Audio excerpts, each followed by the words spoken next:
All right.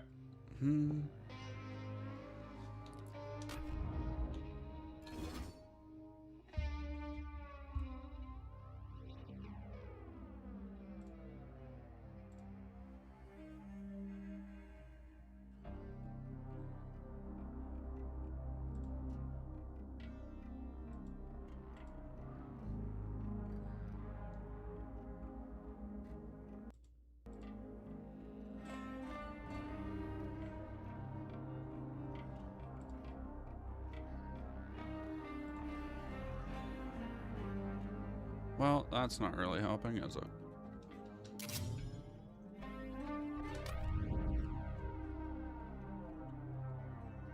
Hello. All right. Yeah, let's just do, I guess, social.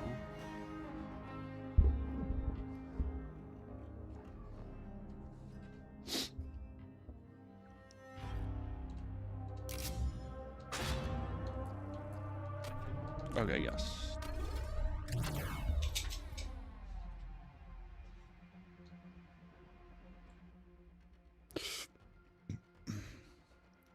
How is everybody doing today? I'm not seeing anybody popping up on the chat.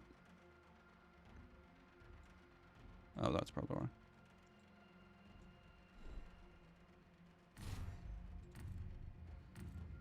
why. I guess we got two people on the YouTube side.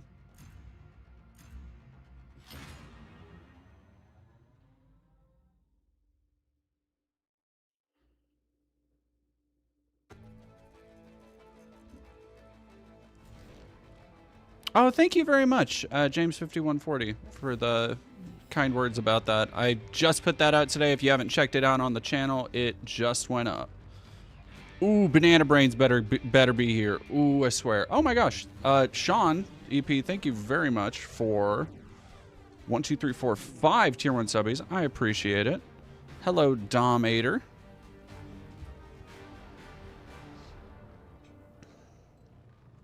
You want to win? Run head first into the meat grinder, because that's... All right. Yep. It still feels like Gears of War. Jasmine. Oh, sorry about that. All right. How the fuck?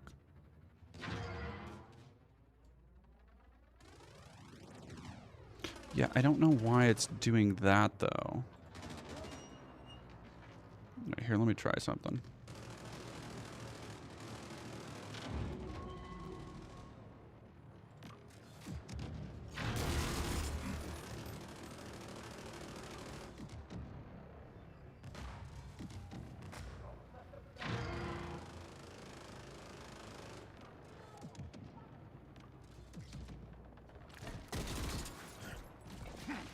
Okay, there we go. Oh, yeah. Now we're talking. Okay. GGS7909, thank you very much. You're the only one I've seen pointing out the whole thing just normalizing. Thank you. Yeah, I do my damnedest to call that shit out when I see it.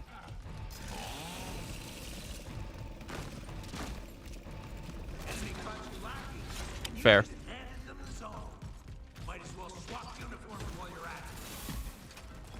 Alright, who else do we got?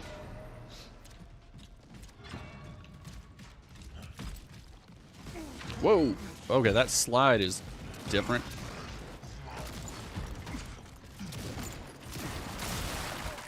Yep, this is some Gears of War.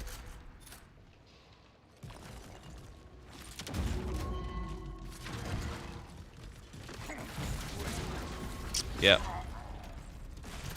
Oh shit, let me go over to multi-stream. The Banana Brains, there you are. I've been waiting for you.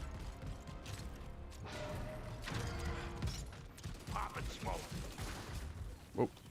Okay, I'm getting used to the way they have like a sprint instead of the roadie run. I don't know how I feel about that.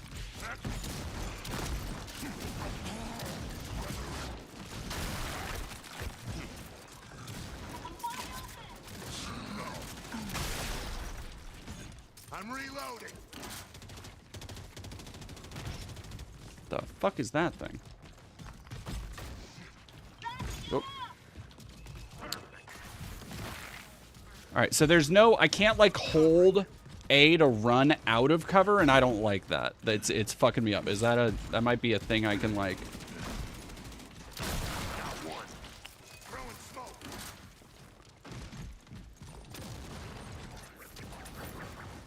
All right, let's.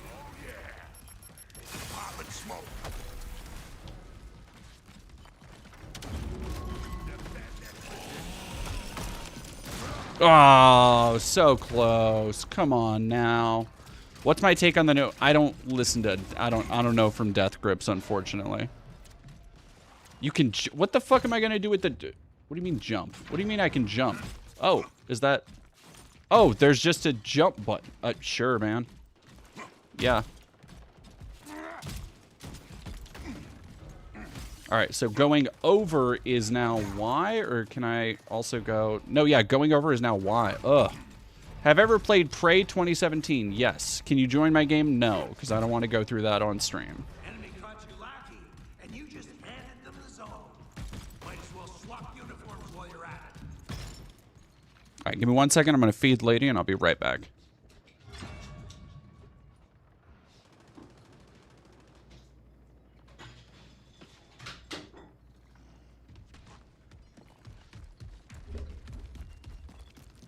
You never got into Gears. Well, now there's no better time to start, I guess. All right. Pop and smoke.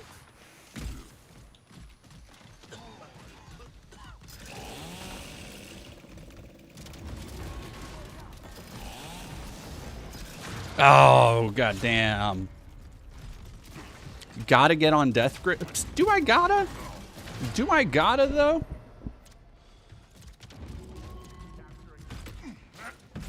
Oh. Yeah, this new... Like, maybe it's just the... Okay, so the sprint button goes there? Reload it.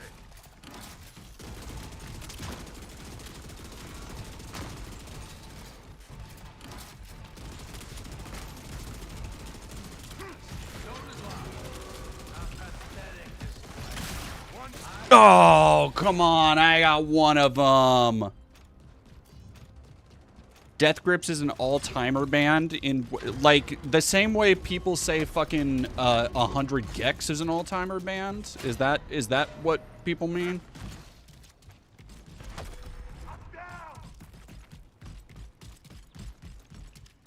Thanks for that. Now I'm feeling it. Yeah, I don't... Alright, so... Whoa, okay.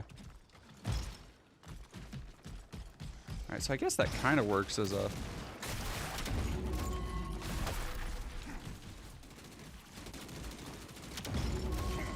I'm with you. Got you covered.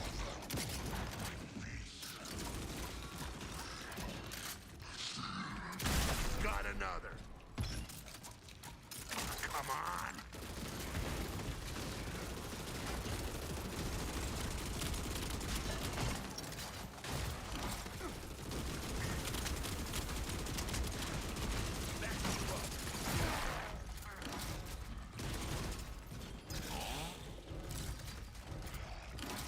Excellent work, taking us on. Now. Night. Okay, now I'm getting my bearings a little bit more here.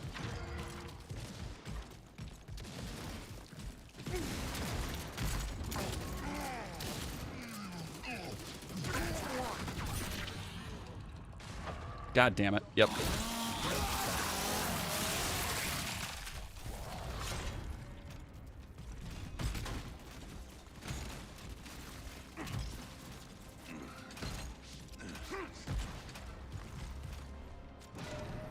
Why would I be familiar with the jump button in a Gears game? In what world would I be familiar with the jump button in a Gears game? You're just telling me about this now. Oh, that shit's gonna happen a fucking lot on release, man.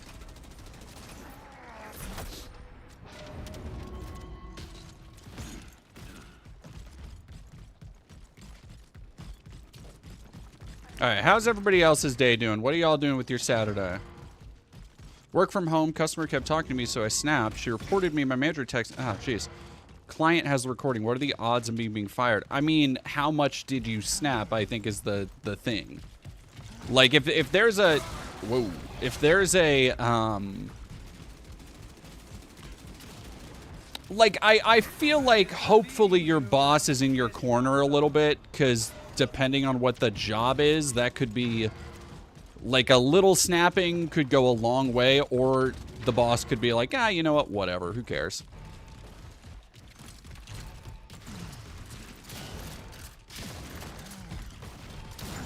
Ah, fucker.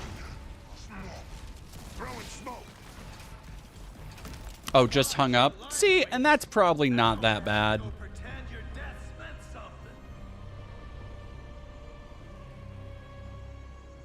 Oh, right.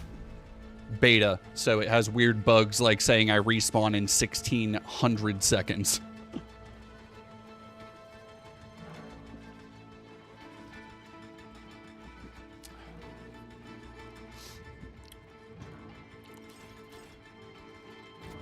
All right, yeah, this is a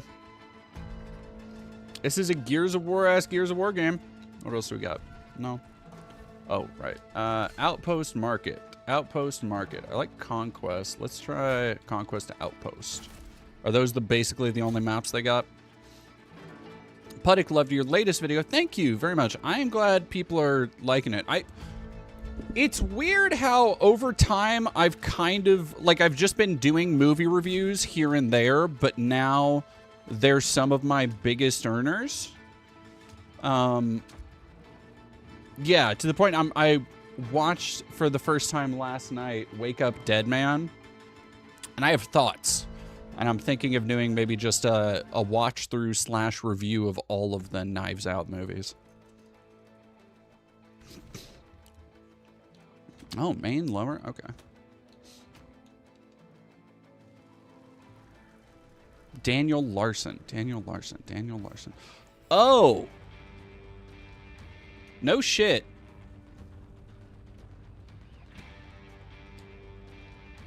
The Daniel Larson from Vancouver? Was it Vancouver? Am I thinking of the right fucking person? Calling it a movie is a stretch, the EDP thing. It's on IMDb. Like, it's on IMDb. That's my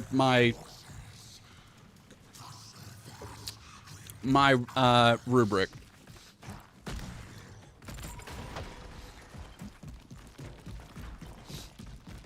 Can I go? Ooh, nope.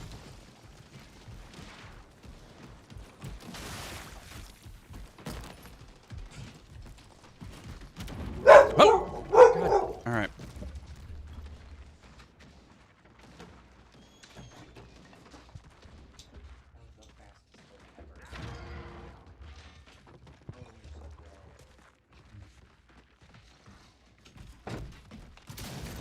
Oh, doy.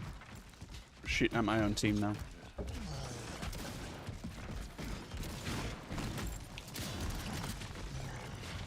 Where the fuck are you?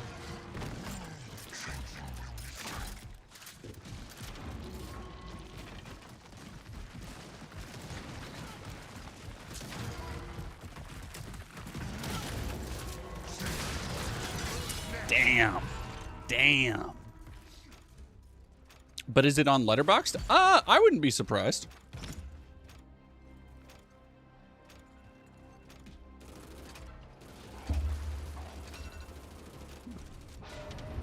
All right, give me 1 second.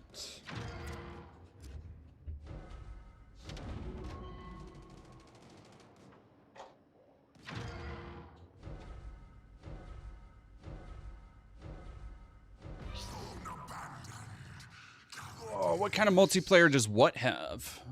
Gears? Or are y'all still talking about Gears of War? Or Armored Core?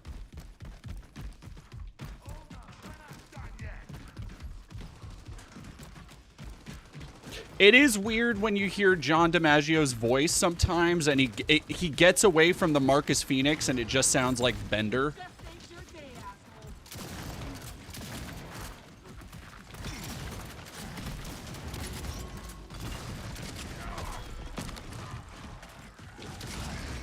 Oh, god damn it.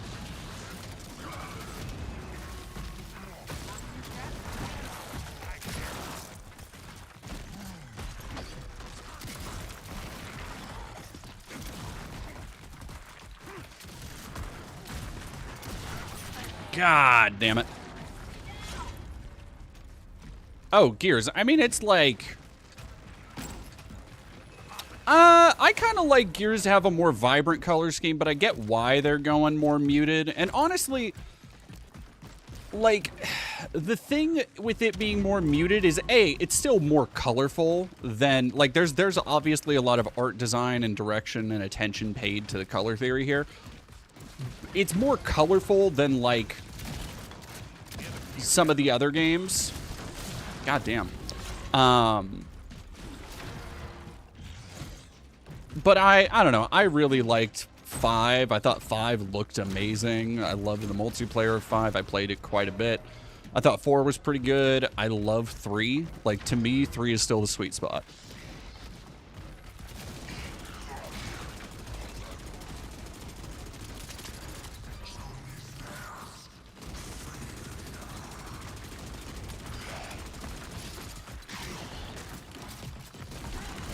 Oh.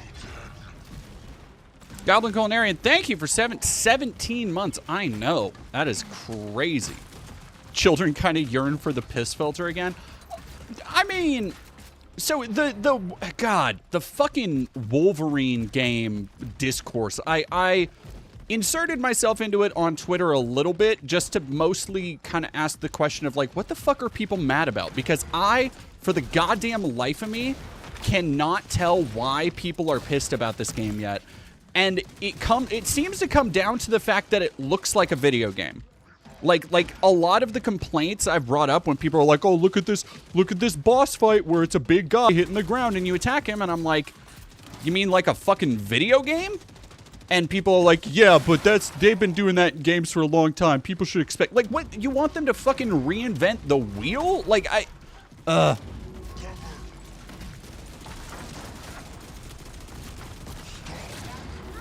Damn. I know, Ethan the Lycan. I was just talking to Koa about how we're gonna go see The Devils in theaters.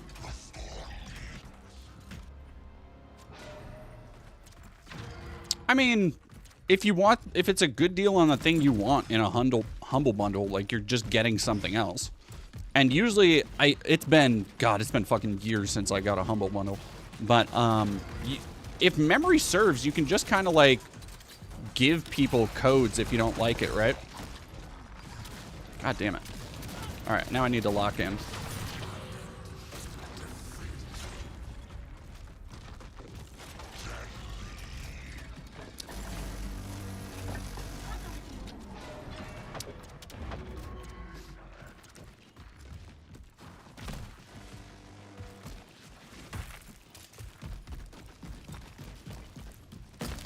I mean, I think it's because it's Marvel discourse that is crossing with Sony discourse that is crossing with cinematic game discourse.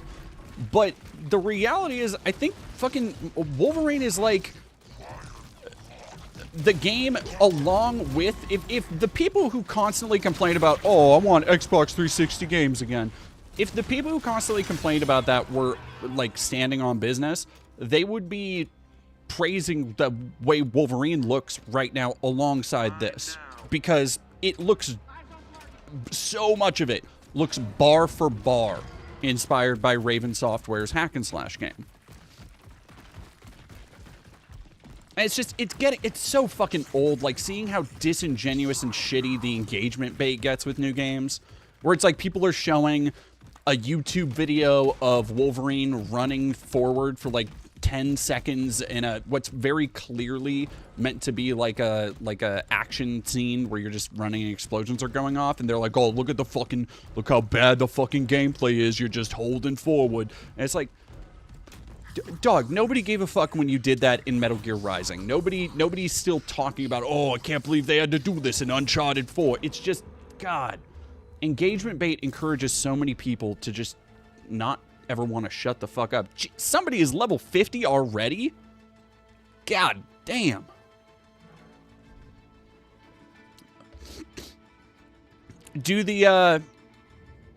Does progression carry over?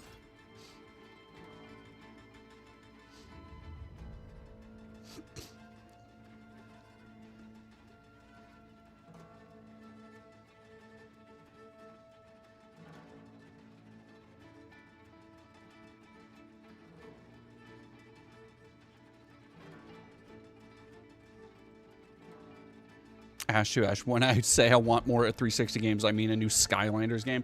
You are, I can pretty safely say you're along.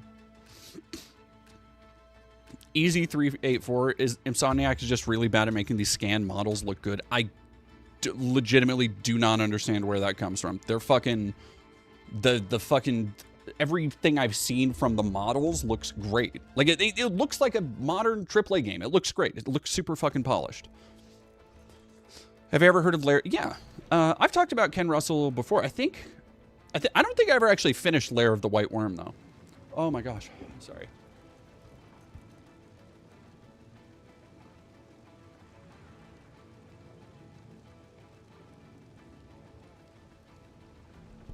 Goodness. Sorry. Anything past... Yeah, look, you're not wrong. Silas the Raccoon, I'm still working on the... I think I'm going to really try and crack into the Black Ops long-form essay I want to do next week. But you're not wrong. Like, a lot of series did... They needed... Gears is kind of a great example of a series that needed to go back to its roots like this, because goodness gracious, they did not fucking...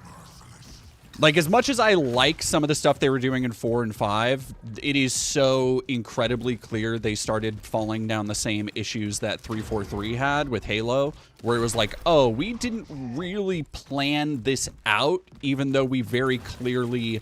Like, they still took a lot of beats from shit like, you know, doing the requel stuff, bringing back old characters, kind of Star Warsing it, and it ran into a lot of the same fucking issues.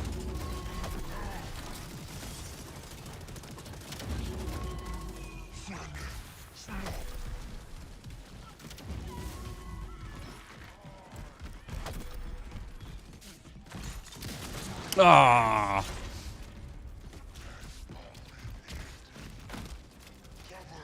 Yeah, and the dude who fucking plays Wolverine, like, looks good. He looks the part. I think they found a dude that isn't just going to be Hugh Jackman, which is, I think, the hardest part of Wolverine right now, is how much he, like, for an iconic character,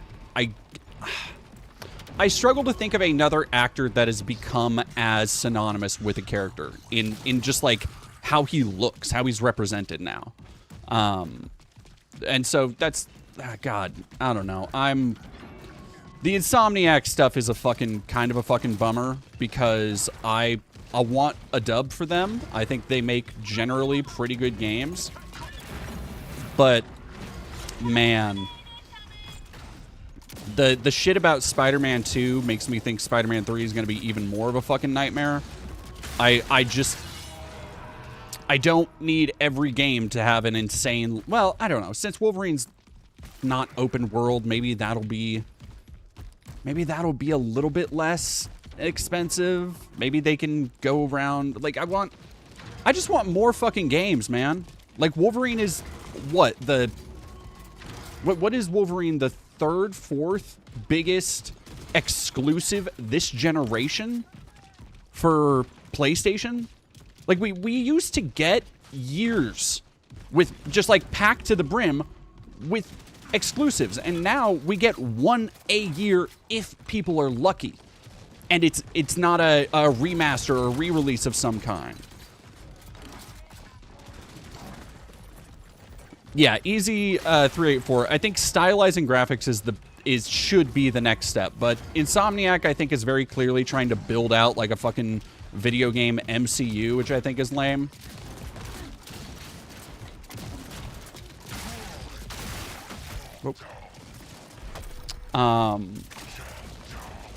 But like I think Tokon is a great fucking example. I haven't gotten to play Tokon yet because I haven't been able to afford it.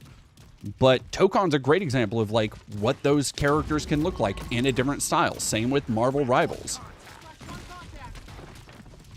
Oh.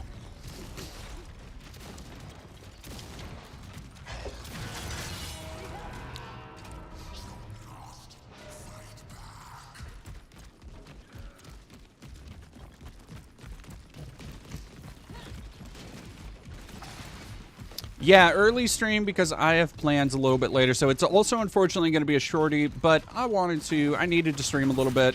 Like I said, I've been needing to get views and stuff. And I did promise Banana Brains that I would be streaming the Gears beta. Connoisseur of Monster Girls, Mipha from Breath of the Wild. Yes. Mipha's the tall one, right? Like the elf lady. Because I played Breath of the Wild through one time and I haven't touched it. I think in like 10, god damn, in like, god damn, 2017, really, almost 10 years. Fuck. What are my thoughts on GTA 6? I'm gonna play it. Like, who the fuck is not going to play the new Grand Theft? Like, of course I'm gonna fucking play it. The idea of people being like, look, if you want to really stick to your guns and stick it to 2K and like that's your prerogative. I want to do a video essay on it. I want to like really talk about GTA in the context of satire and the context of like what that looks like in modern America. Let's go. But if somebody wants to, you know, boycott GTA, go for it. But you need to understand that it has as much like impact as boycotting McDonald's. And if people could not boycott something like the fucking Harry Potter game, something that tangibly actually hurts people, people are abso-fucking-lutely not going to make a dent in the largest video game of all fucking time. And I'm like also as somebody who is a fan of games and innovations and as storytelling tools and as art, I'm super fascinated by it. I am always fascinated in the same way.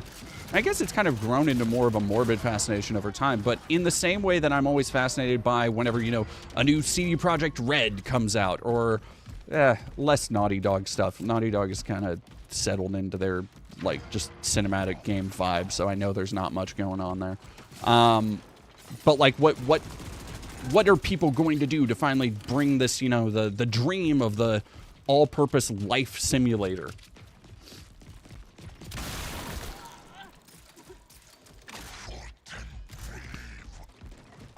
Jeez. Mackenzie, are you okay? Seeing as Sony has used you, to excuse going on digital. Yeah, you're not wrong. Like, when the stuff about Sony being super shit... God.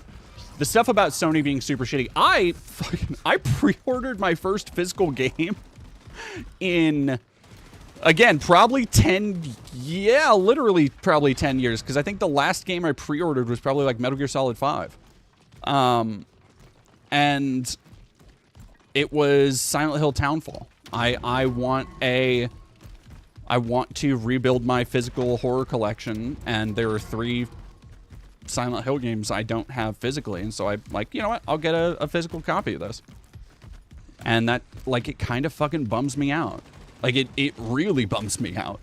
I don't know, the me going through the Vita and doing the PSP hacks and all that stuff lately has put me in a weird headspace, and as I've been starting to write also the as I've been starting to write the kind of retrospective that I'll be putting out at the end of the year of putting you know, all the PS2 games I played this year, how I played PS2 games for most of the year, with the exception of, you know, if I'm doing something for the channel like this.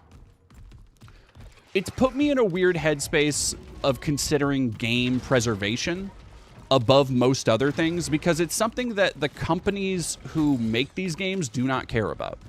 And they've made that abundantly clear. And, like, I think the best, most cyberpunk thing you can fucking do right now, if you are one of these people who is like, oh, I'm not gonna play, you know, modern AAA games, like, okay, but be about that shit. Go hack open a Vita. Go get a fucking Raspberry Pi. Go fucking, you know, don't save up for a Steam machine or a Steam Deck. Well, maybe a Steam Deck. You can do emulation stuff on a Steam Deck. Get some of these emulator devices. Get into the communities that are actually preserving this media, this art form. Because, like, right now, you can't fucking go on. You can't depend on licensing deals to preserve these, like, important and affecting pieces of art in a lot of cases. You know, Silent Hill is a perfect example. Konami and PlayStation have deals, marketing deals for Silent Hill right now.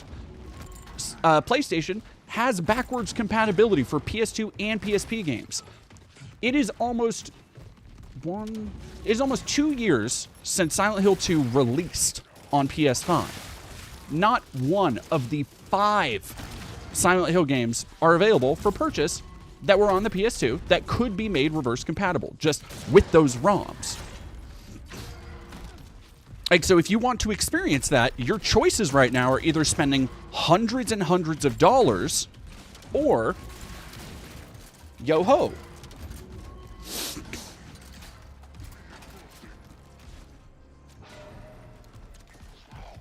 Hell yeah, Mackenzie, you'll turn your PS3 into an emulator machine. Come on, come on. Ah, there we go. Went fishing and got something. I'm not, you know what? I'm not even mad. I'm not even mad at that.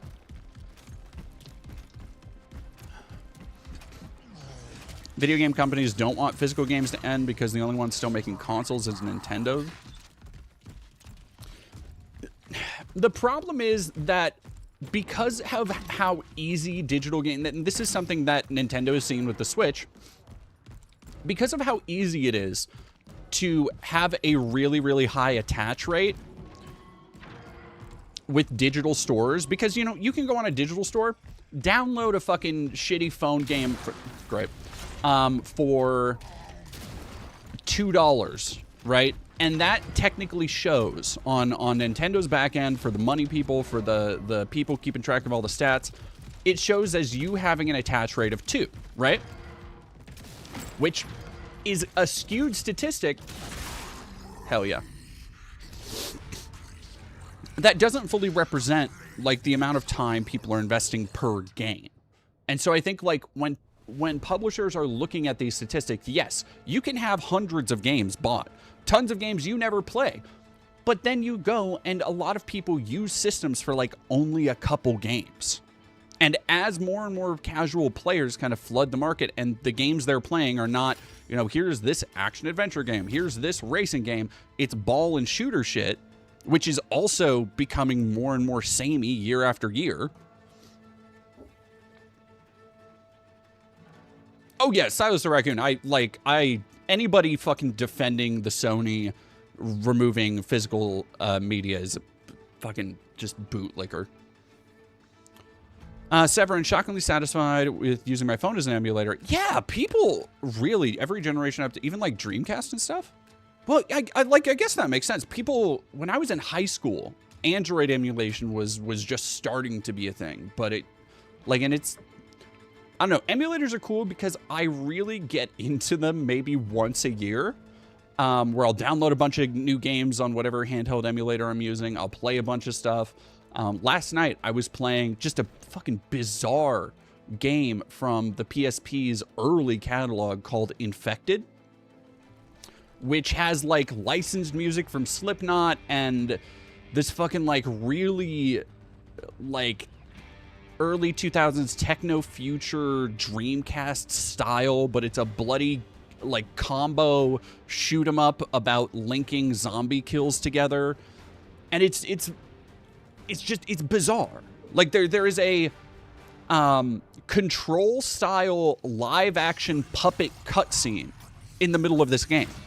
And I'm sitting here playing this and I'm like, when was the last time this game that got like 5s and 6s when it reviewed, when was the last time anybody paid attention to like the craft that went into this? Even if the game itself wasn't highly reviewed, even if it become a fucking million seller, when was the last time somebody like stopped to appreciate the effort that went into making this thing like the unique experience that it still is over 20 years later?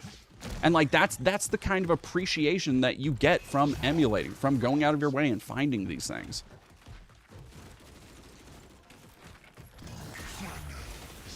Like I have no fucking allegiance to Sony because Sony doesn't care enough to put that kind of game in front of people so they play. And like I don't even think Majesco is solvent anymore, the company, the publisher that originally made it.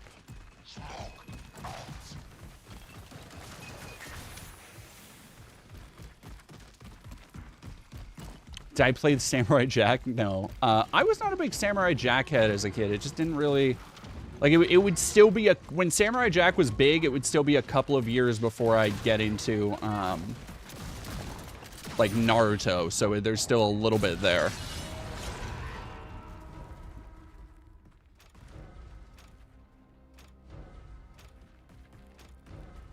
Well, okay, so Junie the Taurus, I would agree, but I think...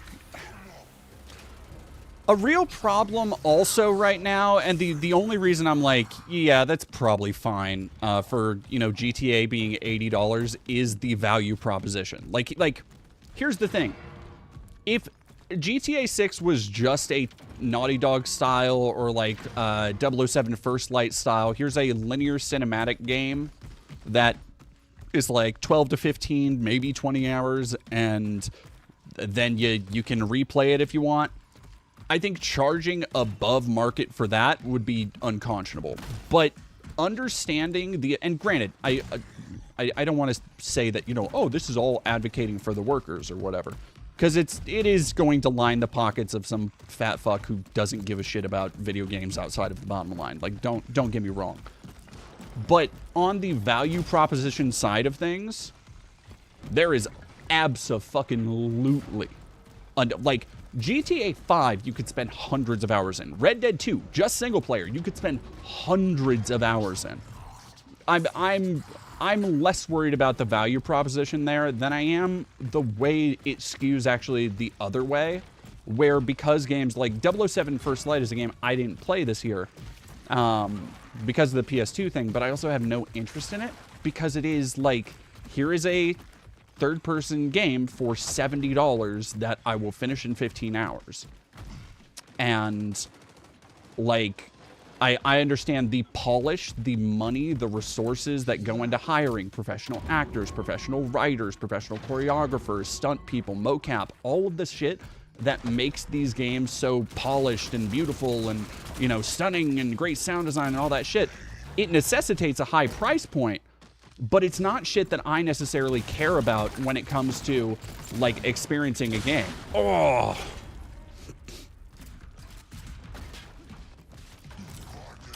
No. See, that's the thing. $100, I think people looking at GTA and seeing like, oh, well, they're going to push it up. So I think maybe other people will try to follow that. But, like, there is a prestige unique to the Grand Theft Auto name that no other video game can really, you know, can really muster.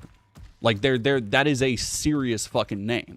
That is GTA 5 is by unit, if I'm remembering correctly, the best-selling game of all time? Or is it the best-selling or the most profitable?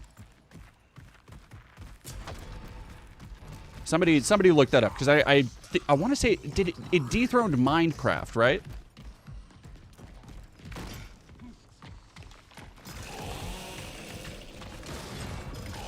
Oh, come on.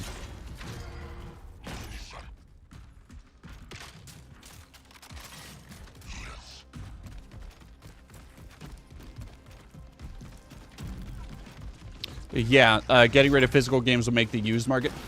Well, so that's the other half of it, is that, like, seeing the progression of the used game market over time has been fascinating because publishers have tried for well over a decade now to bury the used game market. They did it first in the PS3 360 era where they had online passes. So if you bought a game that had a multiplayer mode, like I think it was Mass Effect 2, Mass Effect 3, a bunch of EA fucking games. If you bought a game that had a multiplayer mode, you got a code out of the box to redeem to play the multiplayer online for free. And if you bought it pre-owned, you had to pay like $10 to get the online pass. And it pissed people off so much that they almost immediately stopped doing it within a year. But it's that kind of shit. I'm just running around. I'm just talking. It's that kind of shit that, like, they have been trying to nickel and dime people for fucking ever. And it feels like the world has just sleepwalked into the point we're in now, where everything is constantly being nickeled and dimed. Have I played Abiotic Factor? I have not. Do I know of any game film projects that need a writer? No, because all the writers I know kind of write their own stuff. Or like all the kind of filmmakers in the trans spaces I know, like, are like very... It's a lot of people who've had to be self-starters, so they kind of just...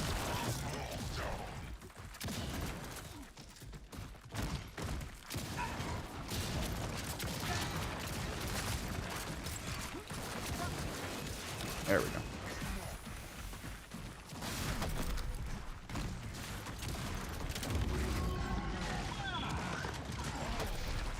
Oh, Jesus. Yeah, you and me, buddy, we're getting the fuck out of here. Okay, we were just all shooting at each other is what was happening.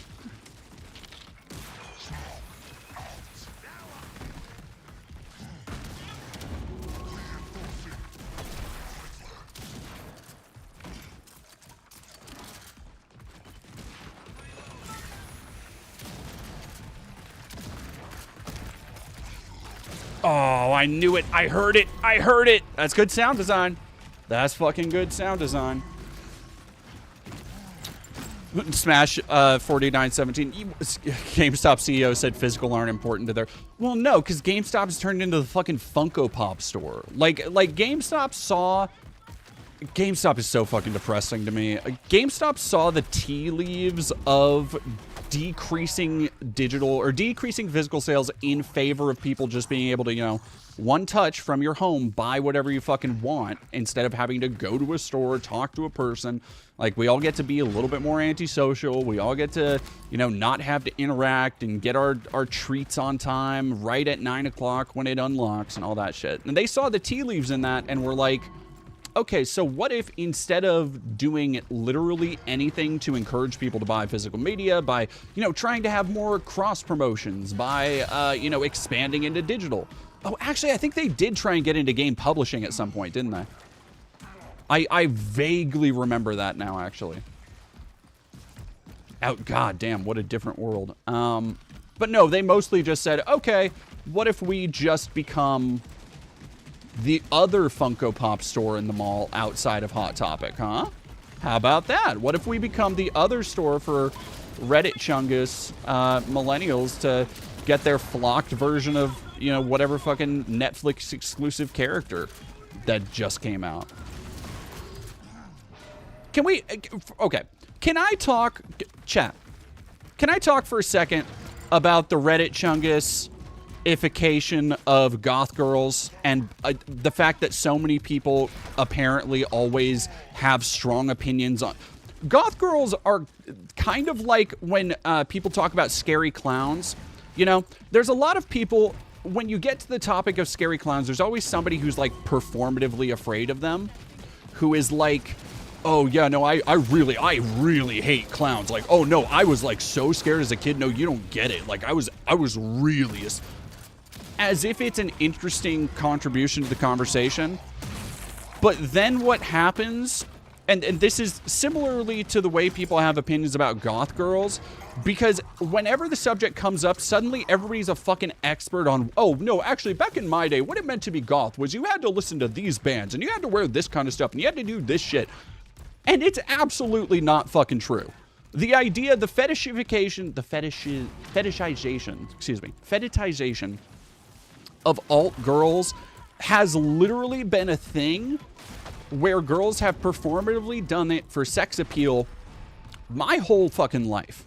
Like, it started with goth girls in the 90s, and then it was scene girls. Or no, then it was emo girls, and then it was scene girls. And the entire time, goth was shorthand from normies for all of those people. And nobody gave a fuck until OnlyFans girls started using it.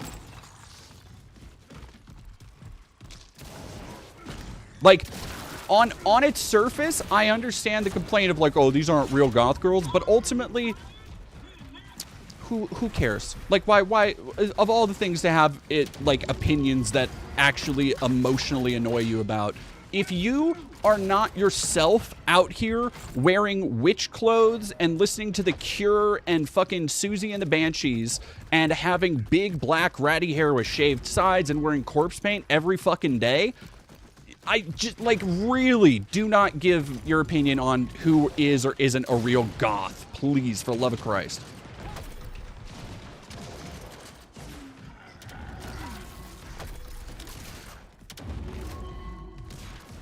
Oh boy, to be a scene girl again.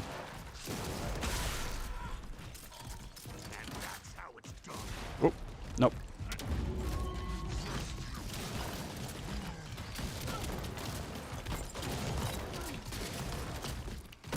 Ah! Don't let them back in. Karen Hill, maybe too much info.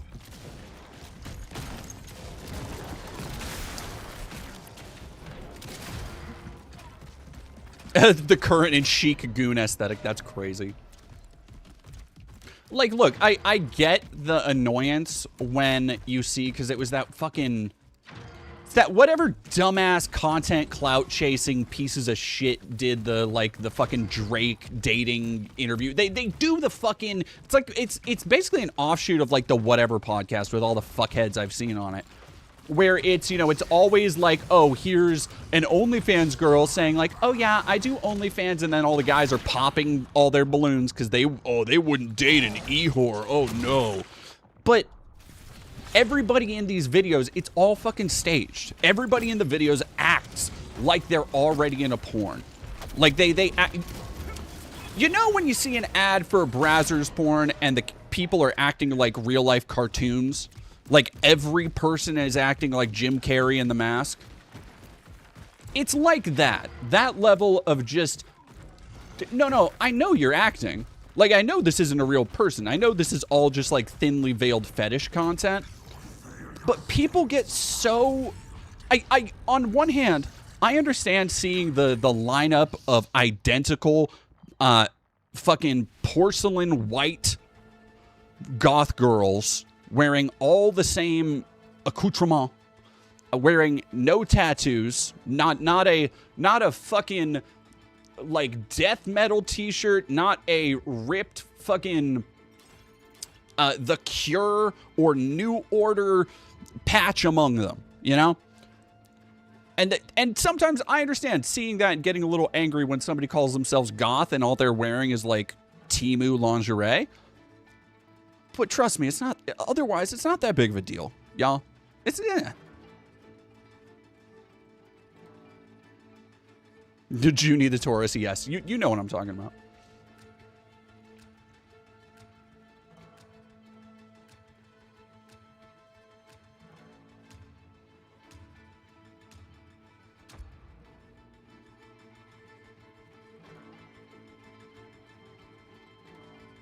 Yeah, and like I would say that my bigger problem with the goth girl lineup when they do it is the fact that it's all basically a variation of the same girl.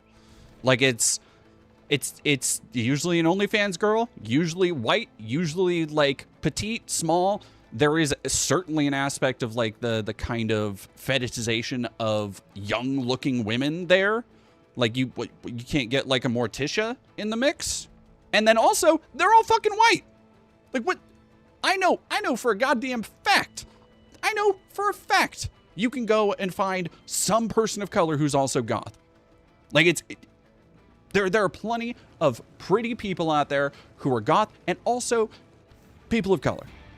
And the fact that they just go out of their way to try and catch all of the exact same variety speaks to, I think, like the real goal of shit like that, which is just clout chasing. It's just outrage merchants. Have I got a Switch 2 yet? No. Goblin Culinarian, you fucking got it. Oh my god, you nailed it. They're all trying to look like Belle Delphine. That's what fucking bothers me. Yes. Because you're absolutely right, because they even do the makeup, the like rosy cheek makeup with like the button nose look that like unsettles me so deeply when I see it. You blame that one chick from... No, don't blame Lulu for this. My dad listens to like all the real goth bands, and that's one thing he isn't a dick about somehow. I mean, because like a lot of... The thing about real goth music, because I fucking love actual like 80s goth, actual 80s like new wave. I just went through like a Depeche Mode phase again. And the thing about it is that a lot of it is pretty chill music. Like I think it got... There was a lot of cross-contamination in the 90s with like cybergoth and industrial and grunge that I think for a long time, the image of goth in people's heads became stuff like Kitty or Marilyn Manson or, you know, like just shit in that kind of sphere, when the origins were like a lot of pretty poetic, down-tempo and chill songs. Like really great lyricism, and like that was the thing that drew people in. Not the well, kind of the aesthetic, but like the mentality of it. Have I ever played Fire Emblem? I don't think I have, actually. Fire Emblem, those characters were always, as a kid, they were just like, you know, playing Smash Brothers, they were always, those twinks from that one fucking anime bullshit game. I don't know these fuckers. And it was just me getting mad when somebody figured out how to work Ike or whoever the fuck was the bastard in Melee. Yoink. Oh, fuck. How'd I fuck that up? Oh, I fucked that up so bad.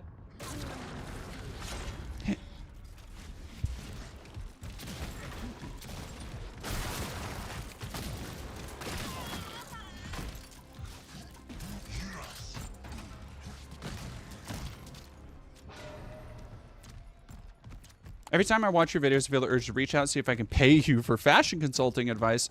See, well, I'm just sitting here with a black chaperone t-shirt. I don't know about having a great sense of style. Do what? What's Fortnite? Oh, don't worry about my chaperone t-shirt. You were just talking about the chaperone t-shirt. Talk about your chaperone. Whoa. Oddly fitting names. Game feels so good. Thank you, buddy. Oh, shit. Ah. Oh.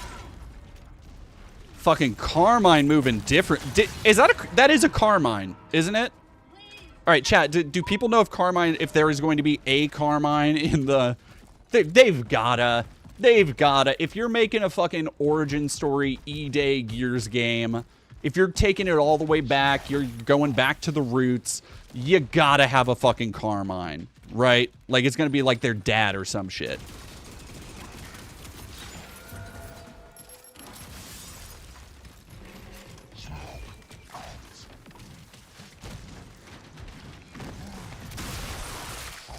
Ooh, wow.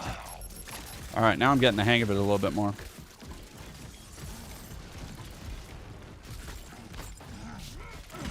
God damn it. Ooh, that was so close.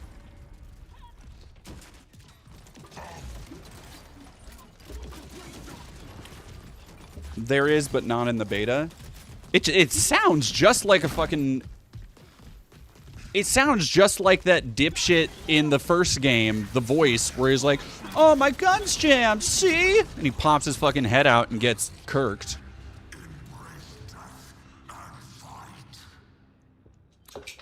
Goblin Culinarian got tomorrow's meal planned out. Welsh rarebit rabbit, made with Gouda, Dubliner, and Guinness Stout, served with seared shrimp. Ooh, seared shrimp sounds good. And collard greens. Very proud of myself. That sounds delicious. I need a or tomorrow I'm cooking. Koa and I have been eating a lot of chicken and rice because it's pretty easy to like batch prepare as a cost-effective, healthy meal. And so we've been, every week or so, I've been getting a bunch of chicken breasts, cutting it up, and preparing it with like spices and veggies and doing like a little stir fry action. So I'm going to do that tomorrow so we can have that to chew on for the week. Even though it's been so damn good, it doesn't ever last actually more than a couple days because we'll just be like, oh, you know, this time, so I have some chicken and rice today.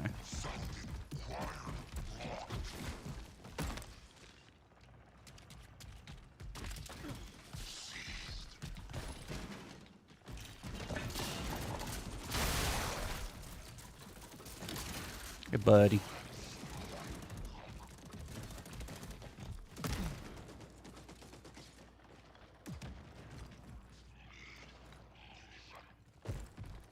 Been basically doing that with tofu as a struggle meal. Hell yeah. Gym maxing? No, I mean, I'm just losing. I've been losing a fair amount of weight. Not a fair amount. I've been losing weight at a healthy rate, I'll say. Just because I've been sticking with mostly diet. I haven't been drinking. I've been staying away from sugary drinks, and I need to keep running because the fire's got that away from me a little bit.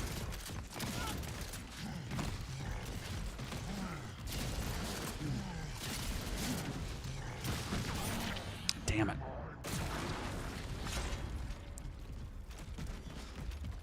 Hey, Koa. Johnny Viral would like to let you know that they finally 100%ed Mass Effect Legendary Edition. They want to know if she's proud of you. Or no, if you're proud of them. Koa says, of course I'm proud. Congratulations, Johnny Viral. You got something I've never been able to get. Her to say she's proud of me. I love you.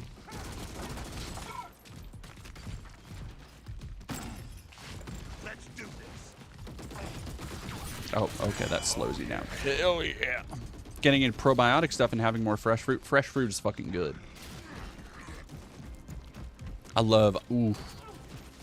It's just like, I really fucking hate, I'm sure everybody has seen, I haven't been pulling the stories on it for the streams, but I'm sure at this point everybody's seen how, like, how many, I think it's like 400%, there was a 400% increase in, yeah, there was a 400% increase in, like, foodborne illnesses this year.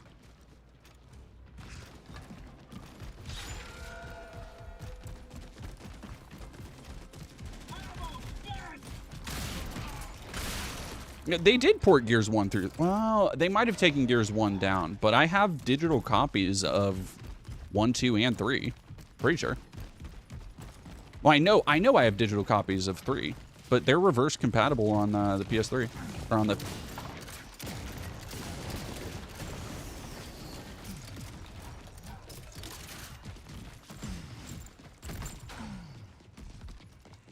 No, not AY. There we go. This slide shit is gonna get real fun real fast once I figure it out. This is a really smart, like, addition to gameplay.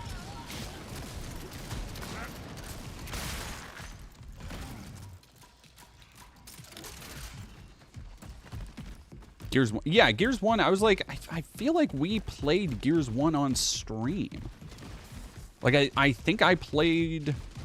Or no, I had just done,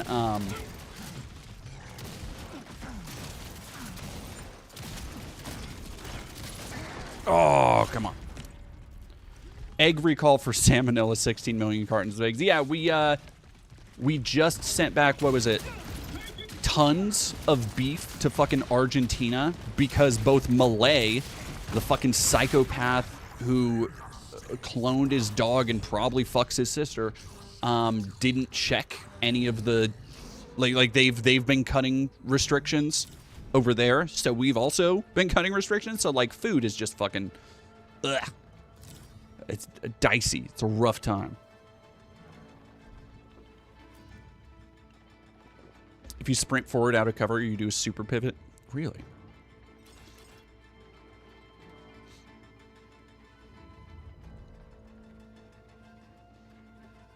I caught something from food recently and it's fucking bad. I think I hit something a little while ago because I just inexplicably, I was like, there's no fucking way. Yeah, wrong car sign. I should just do a compilation of Malay at some point on as a video. All right, give me 1 second.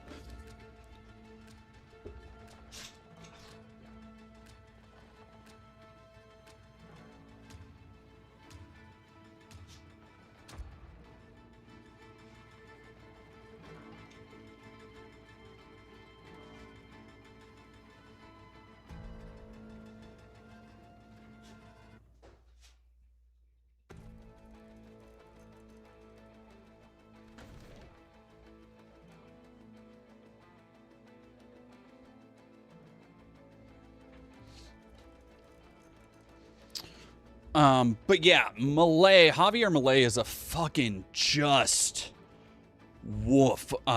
People don't know how he, like,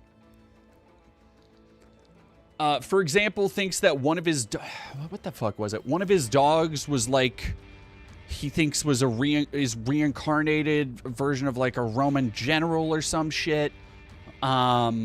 He cloned one of his dogs 4 fucking times. He believes that he can communicate with them in, like, the spirit realm. Oh, hey, Banana Brains. What the fuck? You wanna win? Run He's such a not only is he an embarrassing dork, he really is like if fucking Trump and Musk did a fusion dance and you still had to deal with the neuroses that both of them had that also combined. Like, he is just a fucking embarrassing character. Damn. He very much is in the range of, like, Elon in terms of just being so annoying and cringe. Like he created a fucking fictional superhero called ANCAP Man. Like, anarcho-capitalist. Like, he's such a fucking putz, man. Ugh.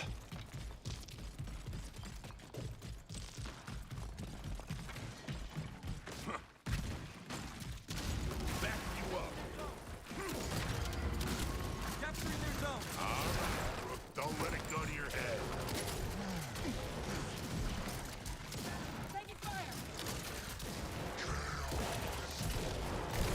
Come on.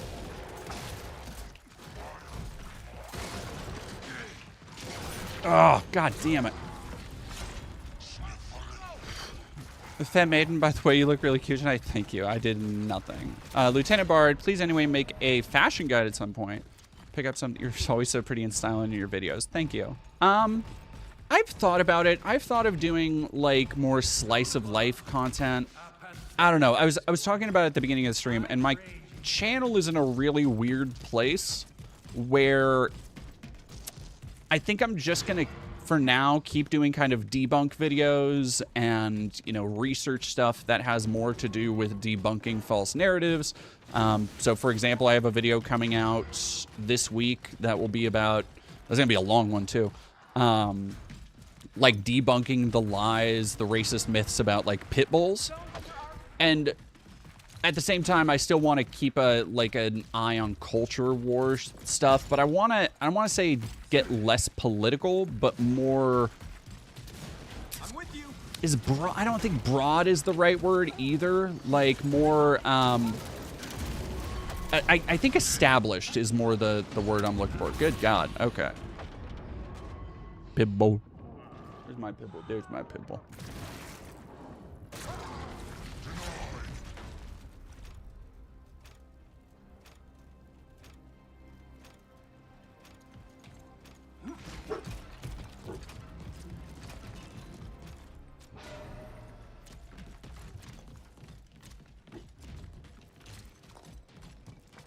Ah.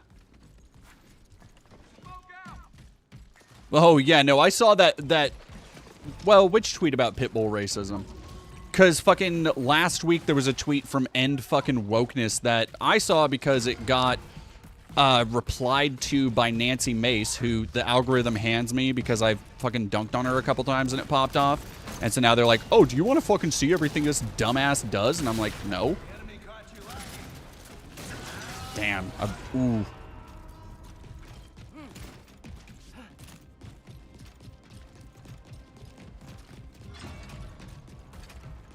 Who is worse, Vosh or Destiny? Like, okay. Destiny. Because to my knowledge, Vosh has not, I don't think, actually preyed on anybody. And while the lolly shit is fucking disgusting and I will never defend that, it's also not the same as receiving actual, like, abuse materials. Damn.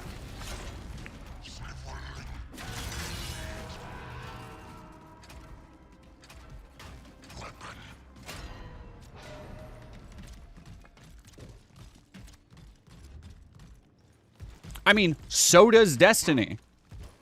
Like, Destiny does too, except Destiny has actually been catfished by a minor. Like, and to my knowledge, Vosh hasn't done that. To my knowledge, Vosh does not have a fucking table, a Excel document where he keeps tabs on all the compliments he's paid people like Destiny did, so he could remember the things that he had said to what girls, because he was talking to and trying to fuck so many girls. He was in so many people's DMs. He needed an Excel sheet. This is Destiny. Needed an Excel sheet to keep straight all the things he was saying to them. Like that's a next level of piece of shit gooner. There's, like, on that level, Vosh is just a fucking, like, regular weird person on Twitter who likes lolly. Like, is it gross? Yes. Is it an actual crime? Unfortunately not. Is it comparable to what Destiny is doing? Nope. Yep. Hey, Candy Pop Fox. Yeah, we're playing the new Gears beta. No, damn Sputnik. It was, oh god, I hate fucking talking about this. I hate thinking about that fucking file leak from Vosh. It was a picture, an AI. God, I don't even want to talk. Just go look it up. Well, no, don't go. I can't say go look it up. Yeah, it was. If you don't know the Vosh thing, if memory serves, it was a look at his porn folder that included an AI-generated picture of what he said were short stack goblins sucking a horse dick. And the picture sure fucking looked like lolly to me. So I don't fucking know, man. Useless. Perhaps your caskets will make for better paperweights, but I doubt it. What is your phone number 10 music? What do you mean? What do you mean by that?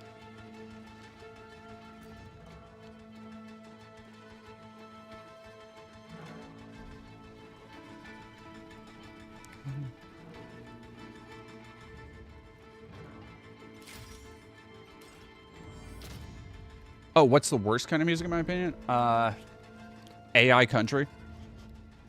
Like I don't have a lot of ire for most types of music, because there's stuff like I don't love all pop. I don't love a lot of pop. I love Chaperone, so I do like some pop. I like Pink. I like Lady Gaga. Like, there's stuff I do like there. Metal and rap and hip hop are kind of my main like go-tos, but there's not a lot I don't listen to outside of modern country and AI country.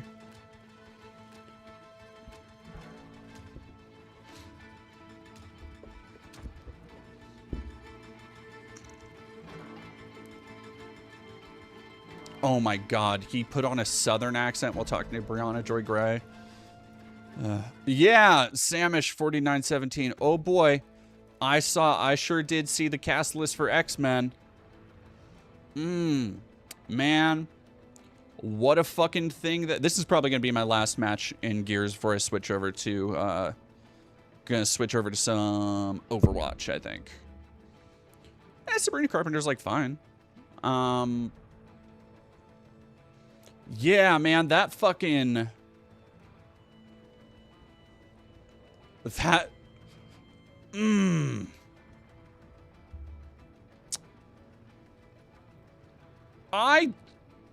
And I don't know why it is. And I don't want to, like, throw it out there super wide.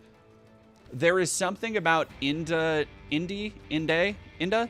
Navarrete. There's something about her that it sets off the tingle. You know, it sets off the spider sense.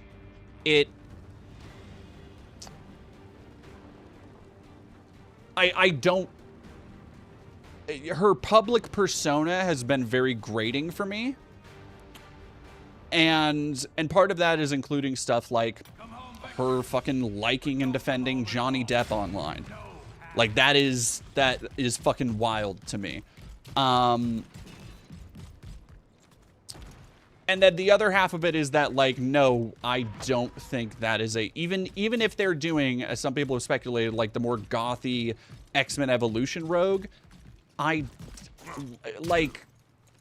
know people talk about it a lot, and it gets kind of weaponized as, like, a cudgel against the dorks, because they're constantly bitching about, like, oh, race swapping this, race swapping that. But, like, they are casting a Australian Latina as one of the most American, like, white comic book characters ever. Like a Southerner representation character, and they are casting a brunette instead of a redhead. Like, there's... I don't like it. I have a bad feeling that they're gonna try and do... I don't know. I think they're gonna try and, like, de-roguify her.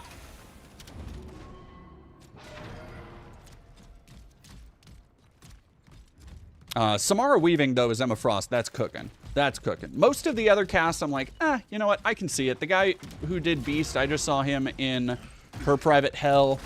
He's got good range. He's got good range. I think he's got the sauce. I've been following Samara Weaving for fucking ever.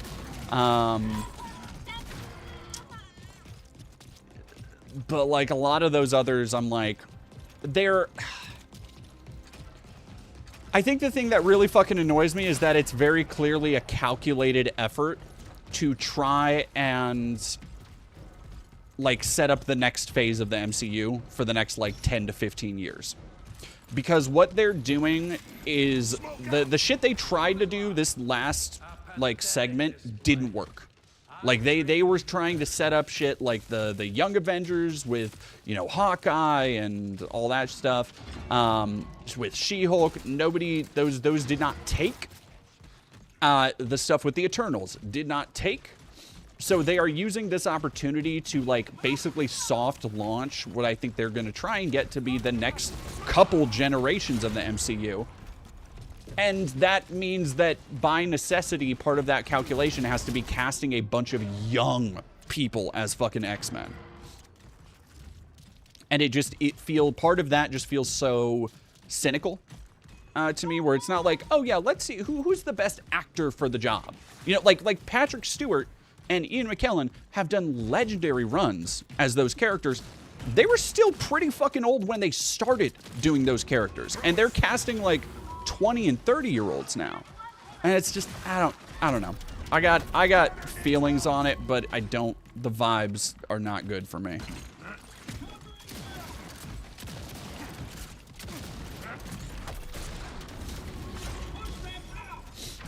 Oh no, Nehemia, we're getting MCU's here for the rest of our fucking lives.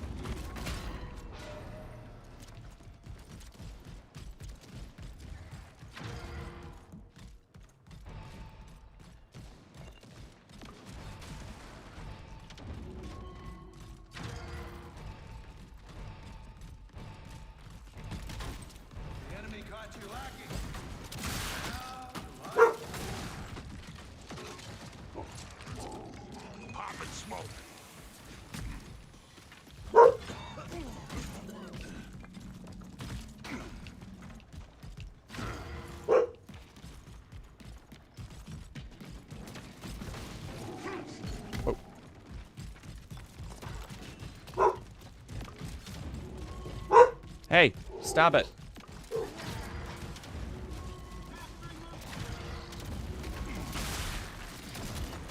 God damn it. Yeah, I did play. I didn't finish Midnight Suns, but I really liked Midnight Suns quite a bit, actually.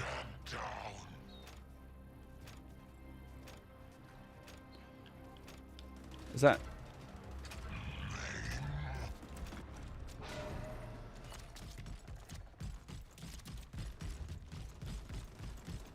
Top 2 favorite X-Men movies. Logan, and...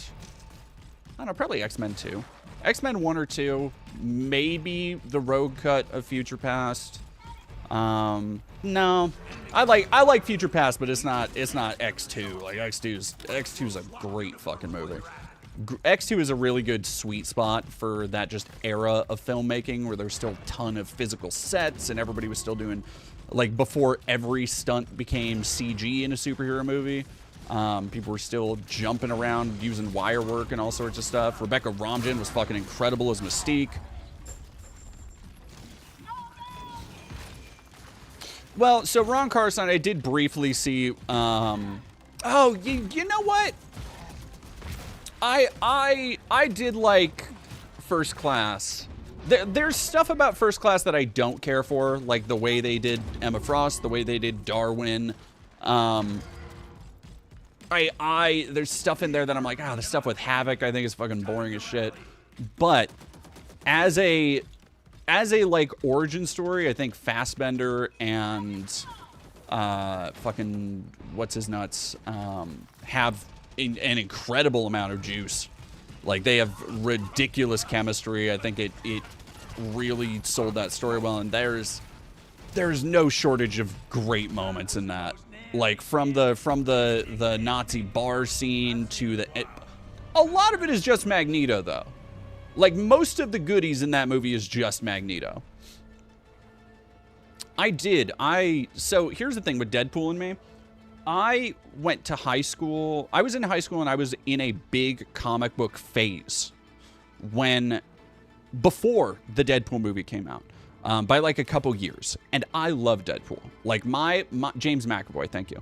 My like niche was and this is like middle school to early high school. Ghost Rider, Punisher, maybe Spider-Man, Wolverine, Deadpool. Like, locked in. And yeah, I liked that first Deadpool movie because it felt like a weird, bizarre... like, when the first Deadpool movie came out, and I would argue that it also has a very different sense of humor than the movies that followed it, than, like, 2 and 3, which 3 is the most, like, Reddit up-dude-ass movie I've ever fucking seen. But that first Deadpool movie, I think, is still solid. Like, that first Deadpool movie is kind of a miracle for what they achieved on, you know, comparatively to other X-Men, other Marvel movies on a pretty fucking modest budget. Yeah, I think that Deadpool movie's all right. And it is... like, it's such a shame the way they've had to mangle all of this shit to try and half-ass fit it together is so annoying. Like, the anchor being bullshit, the TVA stuff, I'm fucking... It's a lot of it is just the most ROM-hacky action figure playing with shit. And that's the stuff I hated in Deadpool versus Wolverine, or Deadpool and Wolverine. I thought it was fucking just a profane embarrassment of a film, if I'm being honest.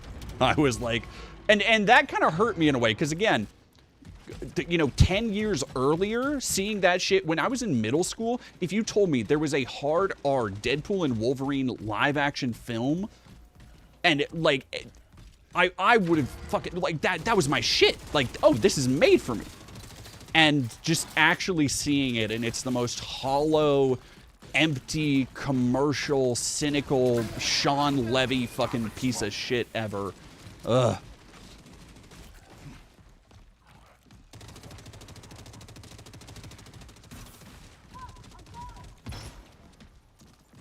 You know what, damn Sputnik, Ghost Rider. I revisited the Ghost Rider, the Nick Cage Ghost Rider.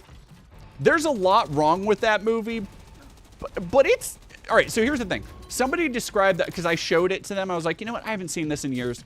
Let's watch this. And they had the best way of describing that movie I've ever heard, which is Nicolas Cage's first Ghost Rider movie is a movie where everybody thinks they're acting in a different genre of film. Like, one actor thinks it's a Western, one actor thinks it's a horror movie, one actor thinks it's a superhero movie, one actor thinks it's an intense drama, and none of them ever really gel or ever agree, but that's also kind of why it's great. Like, one of them thinks they're acting, like, the sidekick character just thinks he's straight up acting in a fucking comedy. It's great. I mean, it's not a great movie. It's actually it's kind of boring. But there's some sauce. There's some sauce to love in that first one. Somebody talked about Famke Janssen. I watched on a whim last night, on a lark. I haven't seen it in years. I watched Famke Janssen in the House on Haunted Hill remake from '99, and that movie holds up. That is a fun fucking movie, y'all. Like, physical sets and lighting and the special effects, I think, are fun.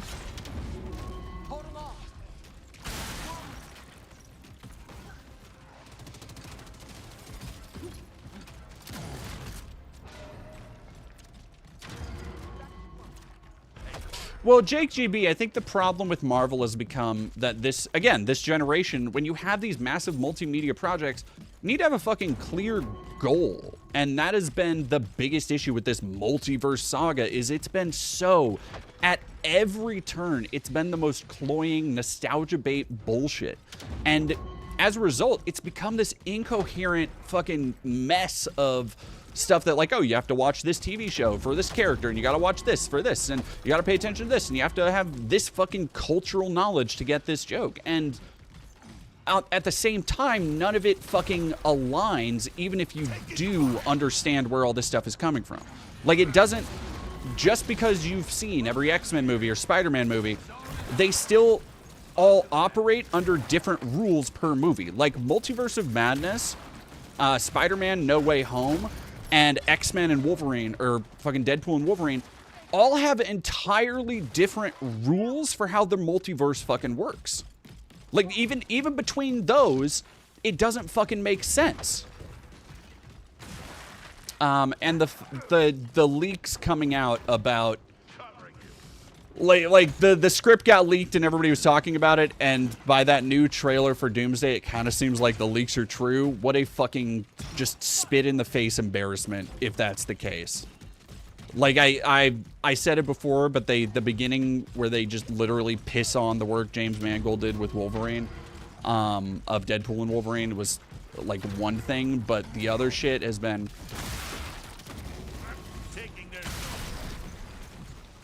Oh! So close.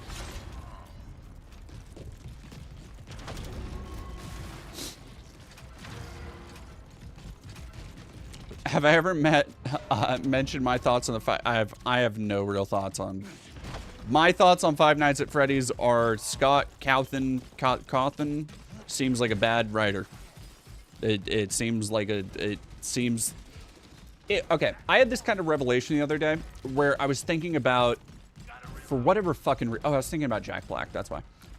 Which I couldn't tell you why I was even doing that, but I was thinking about the Minecraft, because I was like, what has Jack Black been in? And I was like, oh yeah, the Minecraft movie.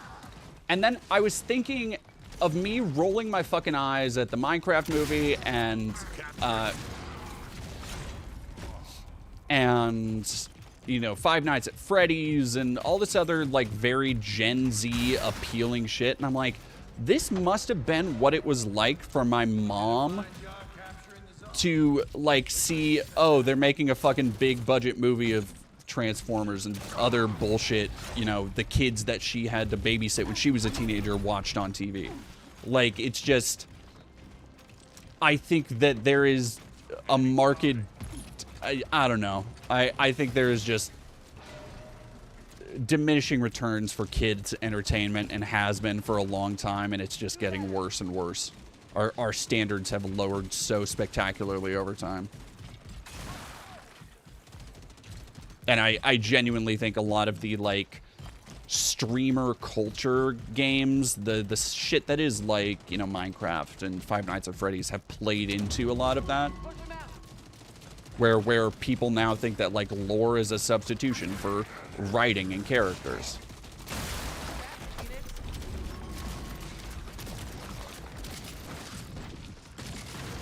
God damn it.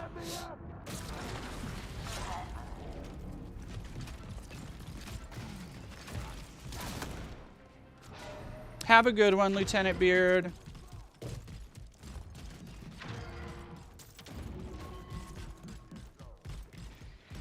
Naomi Faithless. Yeah, well, so that's the thing is that, like, you can absolutely fucking say, like, oh, kid stuff is just to sell merch, which is fucking true. Like, unironically true. But again, I think there is an escalation of how little art or artistic intent is even present in, like, those marketing materials. You know what I was thinking about? That's what led me down this path. Is I was thinking about, I saw come across my screen, somebody was talking about PS2 horror game advertisements that used to be in, like, Game Informer magazine. And, like, advertisements that used to be in magazines used to be an art form unto themselves. Which it's super true that they are, you know, they are advertisements, they are corporate, meant to fucking sell a product to you. And as part of that, you have to make people literally stop and read what you're selling. So it has to be big, it has to be colorful, and, you know, all that shit. But there was a appreciable effort and composition that went into those things that is just that, like, we don't have that anymore. And I think it's kind of similar with kid stuff, where we don't have, like, a lot of effort that goes into, you know, telling stories. We don't have people who are trying to, you know, leave kids with a good message, because more often than not, so much kids media is made for fucking adults. And that, like, seeing people, what the fuck was it? People, oh, it was with the Spider-Man movie, because people are talking about, you know, Spider-Man lately on the timeline. And you had these grown-ass adults who are fans of animation, which is, like, totally fine. I love animation. I'm not harshing somebody if you want a cartoon series. But if you are a grown-ass person talking about the having serious conversations about the logistics of shit like Spidey and His Amazing Friends, which is a show for preschoolers, and you have no other real opinions on, like, art, like, that's your like, that's a fucking problem, y'all. That's a fucking problem for me. Genuinely. There has been a mass dumbing down of consumption and the things that people would go out of their ways to consume. And I think it's linked into, very intentionally, well, not like intentionally as it's like a conspiracy, but I think it plays into the whims of capital in the way that, like, you know, you see things, more Puritan attitudes regarding things like sex. You know, I think the mass dumbing down, the way we've let people escape into these fantasy worlds and all this stuff plays into when people get pissed off about, like, oh, this game, why do I have to watch a sex scene in a movie? Tell me, what does a sex scene add to anything? Like, whoa, what does this gore add to this? It's like, it's part of the creator's vision, man. Like, we've gotten to this point where everything is so calculated that when something comes across that you might have to fucking think about for a second, like, what does the creator intend by this? What is the end goal of what's happening here? When we get those things, oh, it doesn't kick. Damn. When we get those things that, like, instead of trying to sit and think about a piece of art for a second, people get just weirdly indignant about it. And I think, honestly, I think this is part of why Obsession kind of popped off the way it did, is I think Obsession perfectly plays into so many social media brained and particularly Gen Z fixations. I think it hit at a perfect time for a lot of those people being able to go see an R-rated movie on their own for the first time. But it is, like, Obsession is a very clippable film, and it's one that delivers its message to you in a way that everybody can kind of walk away with something else. I've been thinking of making an essay on Obsession and Backrooms being these kind of movies about nothing, in terms of how the themes that they're worked into, or the themes that are worked into them. Like, when Obsession and Backrooms came out, so many people were like, oh, this is about AI. And then it was about patriarchy. And then it was, oh no, actually, it's about fascism. And then, like, there are these movies that are these perfectly fractal representations now of how we take in data, how we take in ideas, and then just kind of reconstitute them in different ways that are still perfectly recognizable as where they came from. And, like, yeah, they might both be playing into these Gen Z ideas, but I think there's something also to be said, or this, you know, people are building this narrative around Gen Z filmmakers pushing back on AI through the things they're making. But I think the reality is more that for most Gen Z filmmakers, they don't have a very large sphere of experience outside of... Oh, okay. God damn it.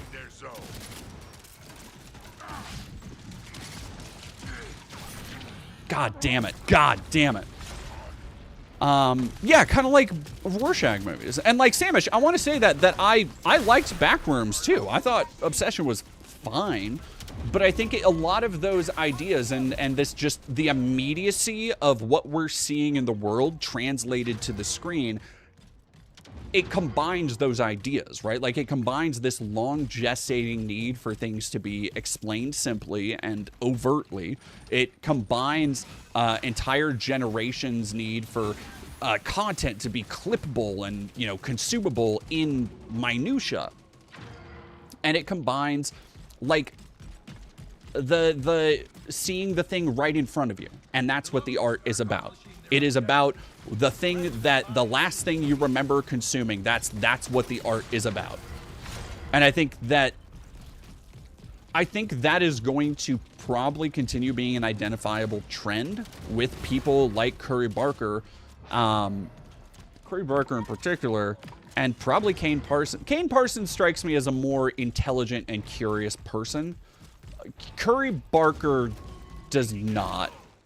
Curry Barker strikes me as very much an Ari Aster type, which is a, like, pretty arrogant person who thinks he's kind of God's gift to narrative, and most of what he has to contribute as a cis white man is, hey, what if I made a movie about women suffering because women aren't straight white men, and that's the only real struggle I can concept of for a female character. Lars von Trier. Lars von Trier falls into that fucking too. Do you think we as people in the general populace push too hard to make things in games and movies too serial or real one-to-one with real life?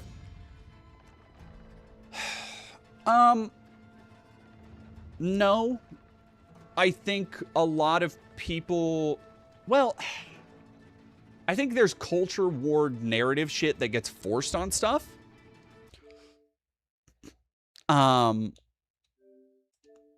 Like, I think there's definitely, like, narratives that get applied to things that people are just kind of projecting on. I think that's a real fucking big thing that you see with, like, especially games. You'll see people, like the Spider-Man 2 thing, right?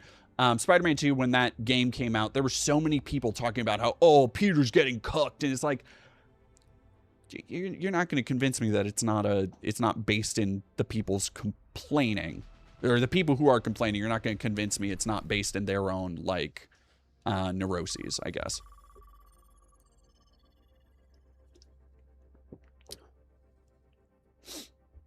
Oh yeah, and Jake GB, I should say that too. Like, Jake GB saying that, don't get me wrong, we need thought-provoking medium now more than ever.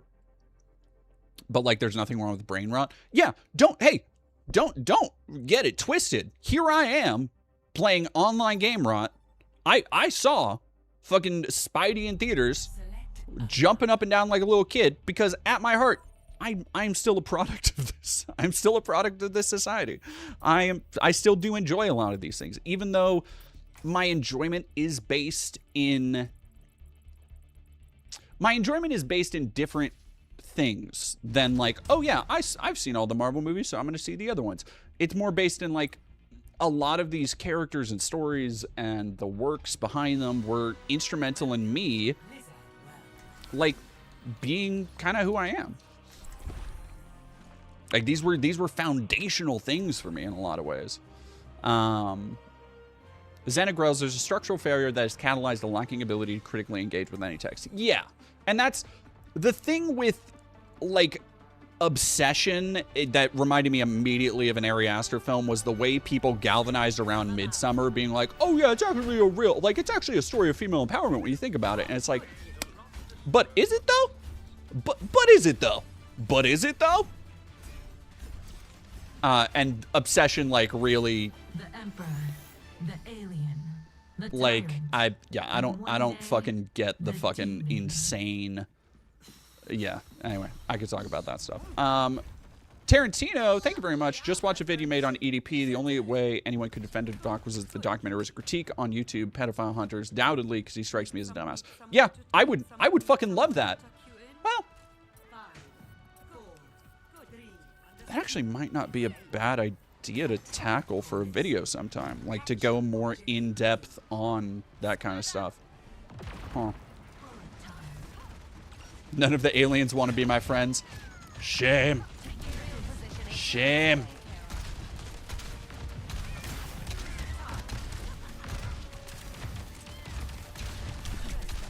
Oh god, I fucking hate the changes they've made to my girl.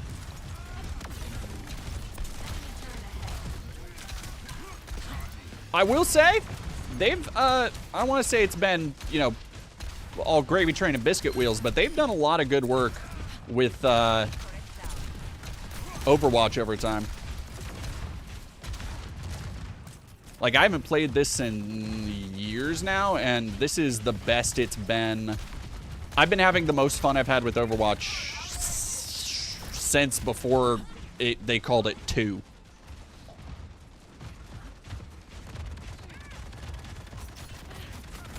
Oh, there's a guy who has a Substack chronicling the Rosens? Well, fucking... tell me the name. Give me a link on that, because that is very much my shit. I had to stop myself in that EDP video from going on too much of a tangent about Alex Rosen, you scumfuck piece of shit. Oh. Unbelievable just assholery these people have.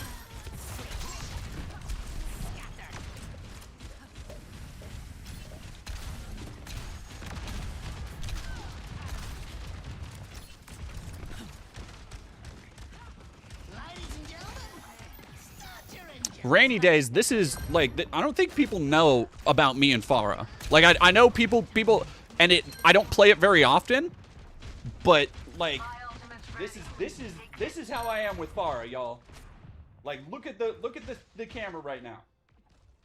I'm not new to this, I'm true to this.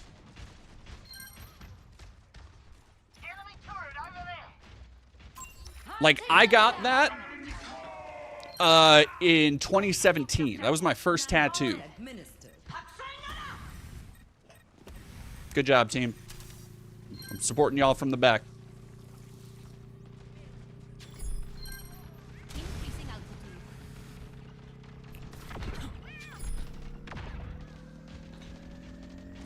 The aliens will be my friends whether they like it or not. Famous last words.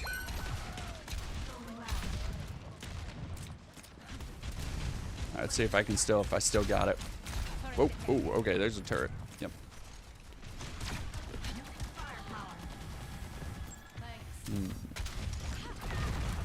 But they've fucking nerfed her so bad. It made it so hard for her to fly now. Like, I used to be able to never touch the ground as Farah.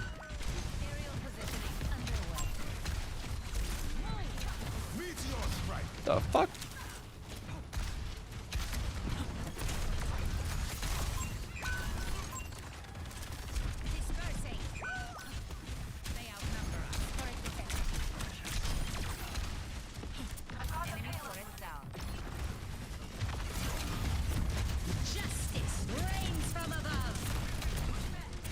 God damn.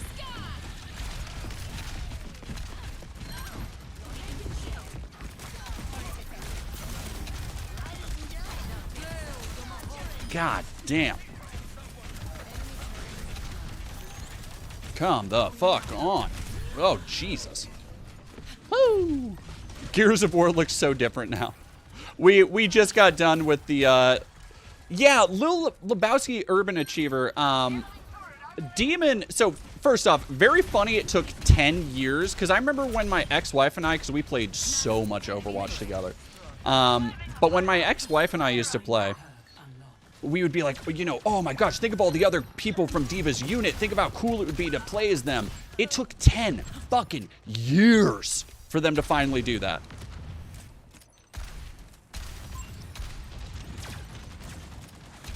Oh, out there. What the fuck was that? Thanks.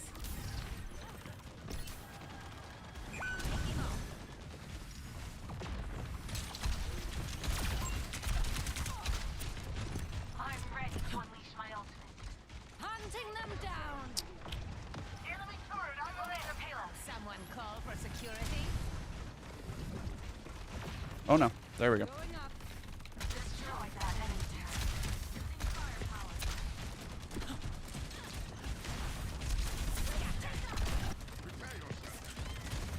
Positioning underway. Come on.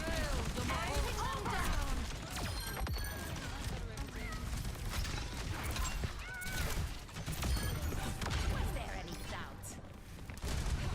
All right, chat.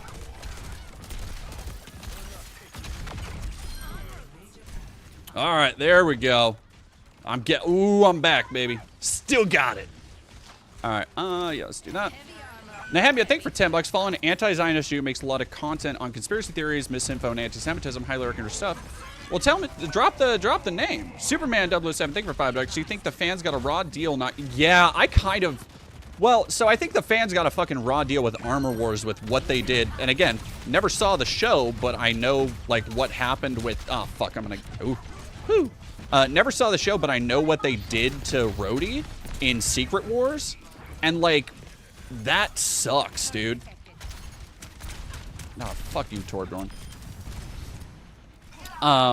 So I kind of feel like that was part of them canceling Armor Wars, but Armor Wars was such a weird, like, I thought that would have been such a cool idea, but again, the things that they've tried to, like, make the new focal points, Ironheart did not fucking pan out the way they wanted.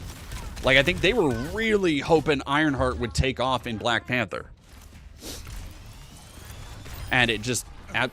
They added Twinks to Gears? Hello? Hey, yo? Systems nominal. Hunting them down. 60 seconds remaining. Enemy turret ahead.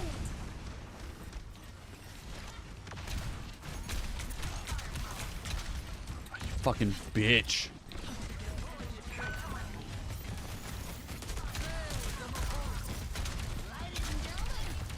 Start your engines. Justice reigns from above.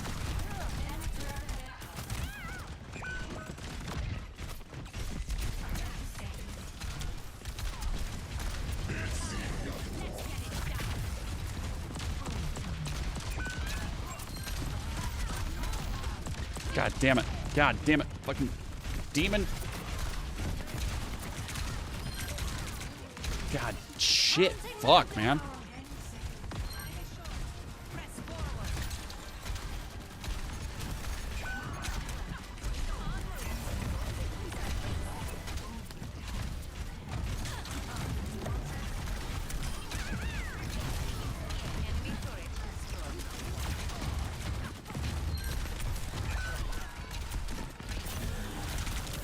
God damn it. Oh, that's so... Ow. Ow, ow, ow, ow, ow. Nehemia, thank you for $5. Website's called Jewwitches. Covers a lot of witchy stuff too, but his name is Zuhar Jacobi. Zohar Jacobi. Is that it? Thank you very much, Uncle Tony.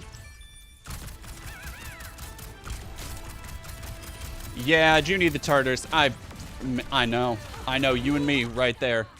Like, look at the... I wish they could show time played. Yeah, there we go. Time played is 234 hours just on Farah. I don't... Does that even count competitive? I doubt it. All modes. Yeah, let me see. Competitive.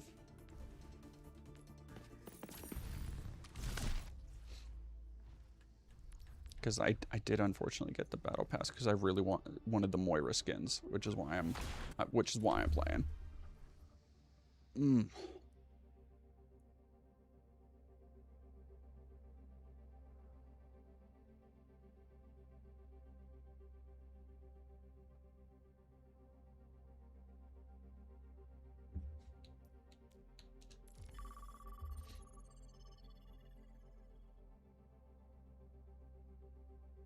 Sheesh.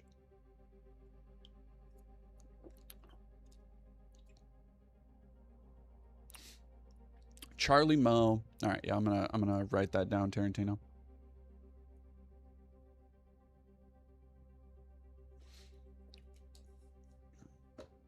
What game have I spent the most time in? Probably, well, it wouldn't be one game. It would probably be Halo the Master Chief Collection. Because my Master Chief Collection, like, that's up there. But if it's just a single game, probably Overwatch, honestly. I don't think I have a game I've spent 1,000 hours in. Like, Overwatch is, well, maybe Dead by Daylight. I don't know. That's too hard to judge. I've played a lot of Dead by Daylight. I don't know. That's hard. It's probably somewhere up there, though. Because, like, a ton of... I play more linear games a lot of the time. And that'll be, you know, that's something I can play a linear game for 10 hours, finish it, and put it on a shelf and come back and play it later. And that's, like, the juice. That's how I like to do it.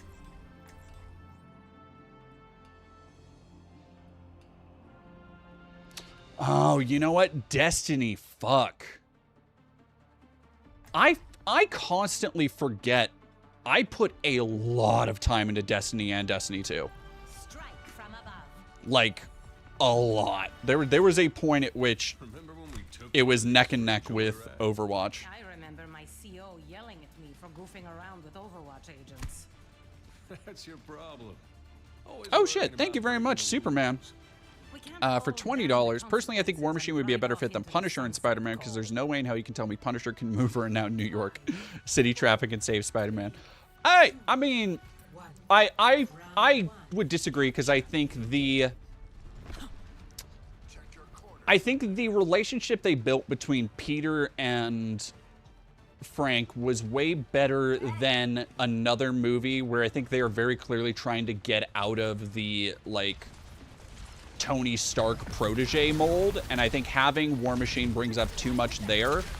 And I also think that, like, Frank is perfect for that because, like, this is somebody who has always wanted, like, who loved his kids.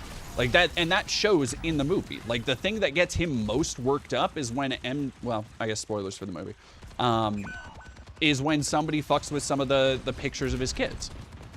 And being able to help this young man who, you know, there's nobody else in this version of the Punisher's life that is good, that is just a good person, that is just entirely good. All the fuckers he rolls with are, like, you know, people like, not necessarily Luke Cage, but like Jessica Jones and fucking Daredevil and all them. And so to have somebody who, you know, Punisher as a character, somebody who has been through the ringer so much he does not believe in good anymore, but to have somebody who can disprove that disbelief, who can show that there are still heroic, self-sacrificing people, and also be like a kind of, not a protege, but like also be a young kid, the kind of kid that I think Frank would have liked to have raised at some point.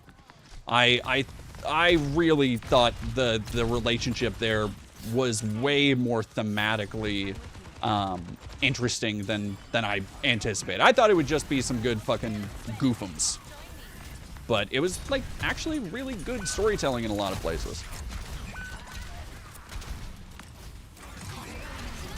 All right, sorry. I gotta lock in.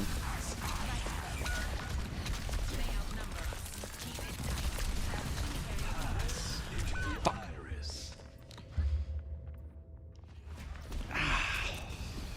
Oh, and Draxus, thank you very much. Draxus really liked your video on the Spokane fires. Absolutely hit the nail on the head for the feeling the fire's slowly encroaching. I've been here just like you have. I fucking rough.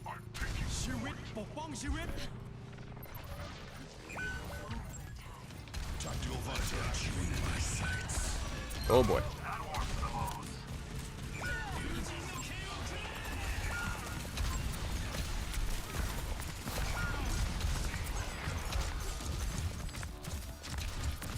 Yeah, I'm gonna be real, y'all. I cannot hold this down. Yep, because they took away my flying.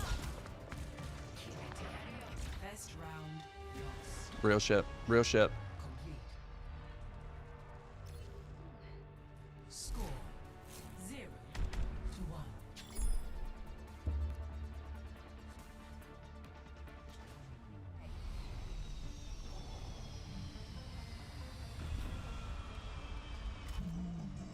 Yes, Draxus, I did that. As soon as I found out you could do it, I did it.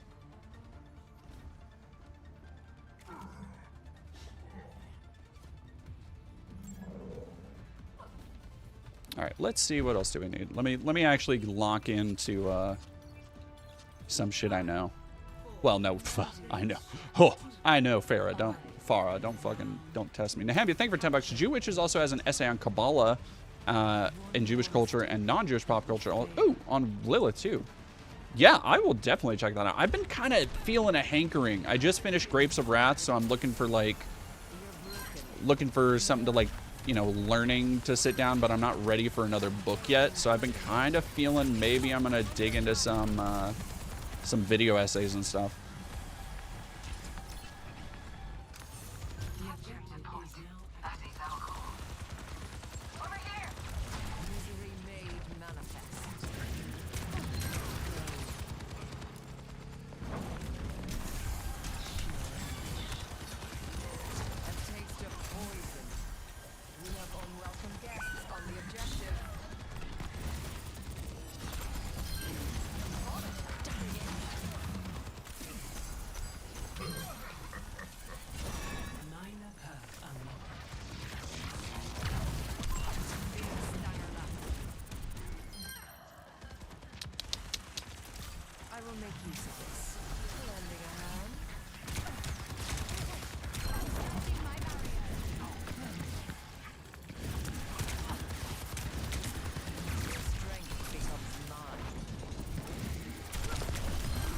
Aha, I got him. With like no, oh god damn it! I knew that would happen. What's my opinion on people worship? Look, if you want to worship an ancient goddess, I'd go for it. Like, what am I gonna tell people? No.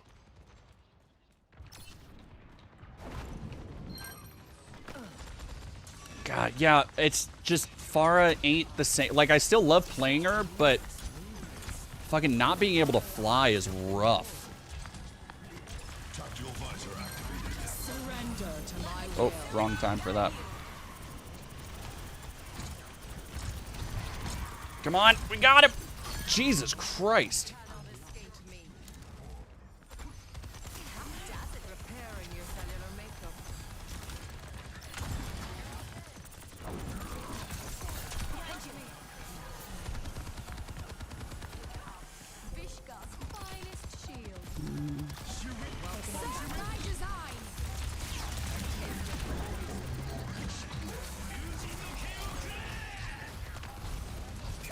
Oh boy.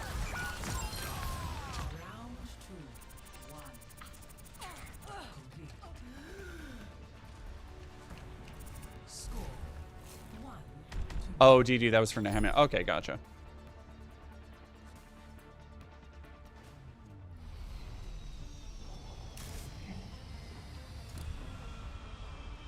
You have a bandage? Who exactly do you think I am? Is someone who carries bandages? Guess not. Hi.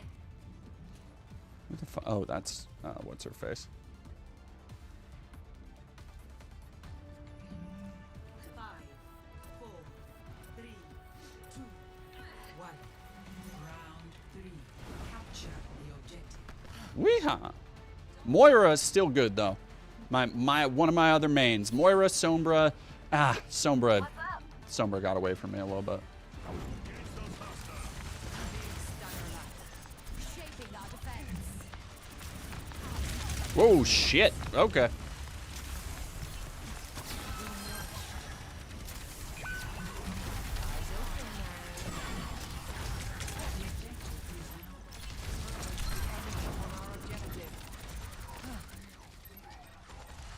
Woof. All right. Well, that's rough business, y'all. Reforming you. This will end them. A taste of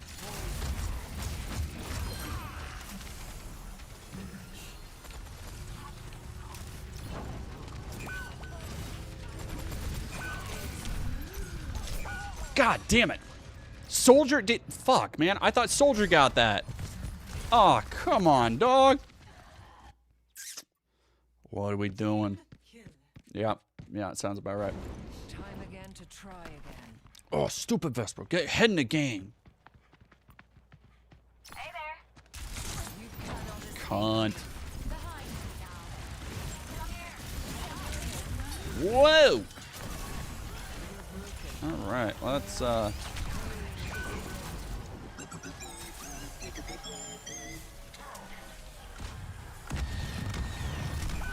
What the fuck was that? What does he? Oh, right, they reworked Bastion. I didn't know about, because now he has this fucking tank mode. God.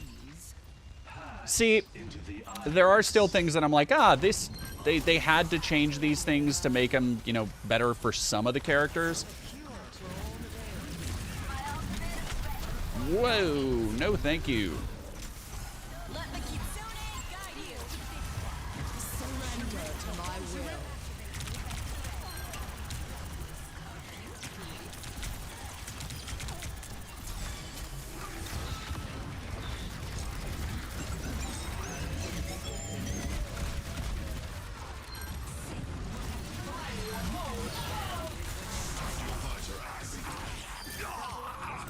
Let's go. Let's fucking go. Cleaning house.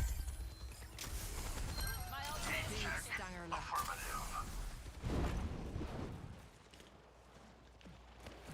Whew. That was clean. Good job, team. Pain is inevitable.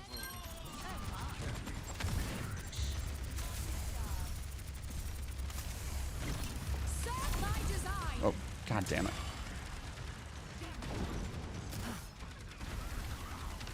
Do they not? Repairing your cellular makeup.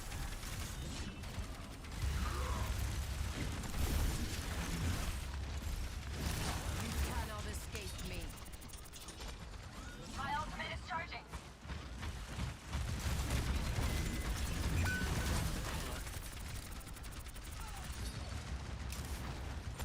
Let the Kitsune guide you.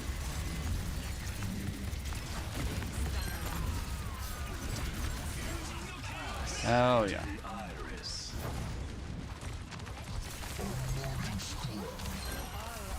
Oh no. Oh, this is gonna be bad. Where are you going? Oh. Oh, okay. Bye. No, I'm not over here. Woo!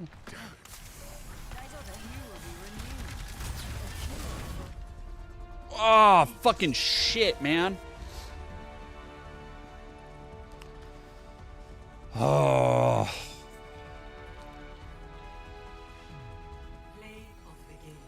Food actual.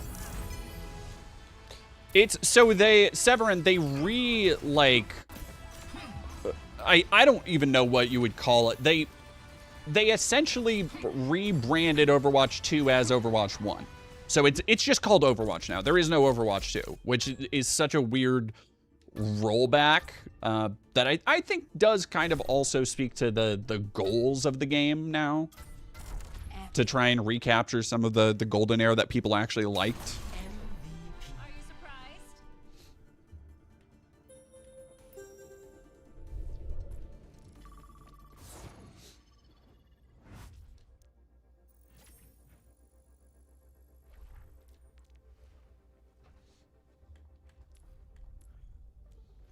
Goddamn, so close.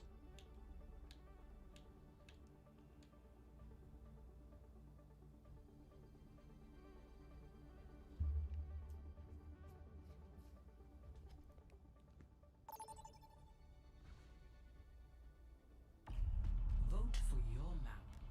Is it like CS2? Well, kind of. Like, it's still, like, the problem is that there was never enough to distinguish Overwatch 1 from 2. Like, it got a visual overhaul, but it's not like they gave all the characters technically new designs, but it's not like people were like, oh, this is like a massive change in mechanics or depth or anything. It's still fucking Overwatch, so. Now entering this Prepare for battle. Let's do something different. I haven't played Junker Queen, and I like Junker Queen.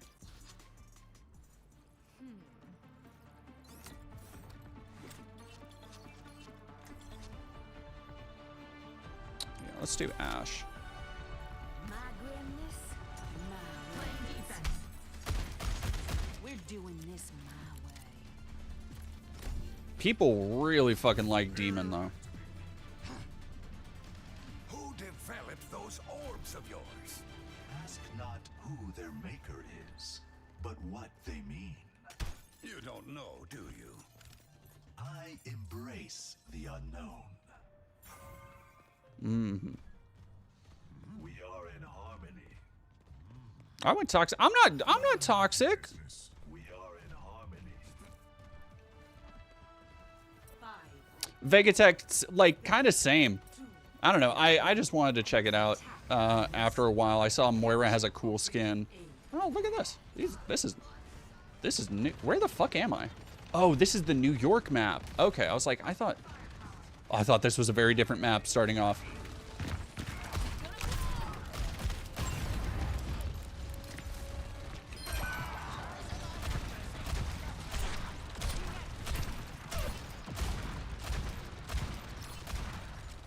Dynamite out.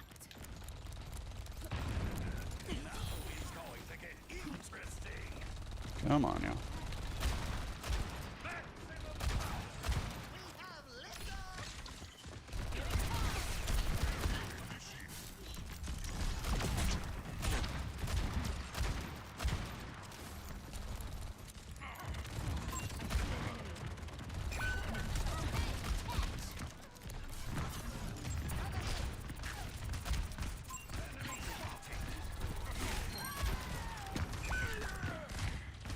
Jumping out. God, the fucking Mercy.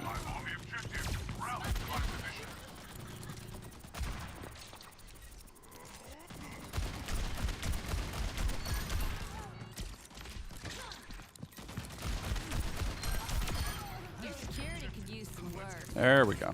Is that fucking...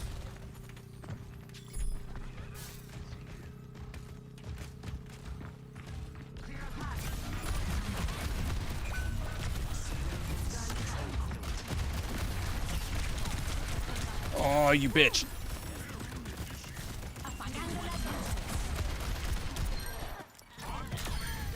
There we go. Let's get it.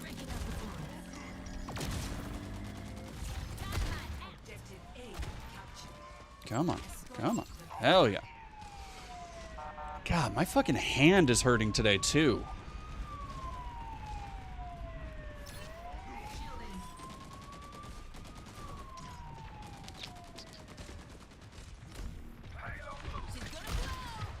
This, you know what I'm getting this confused with? I'm getting it confused with Marvel Rivals New York map. Because they have a map that is, I want to say it's also an objective escort map.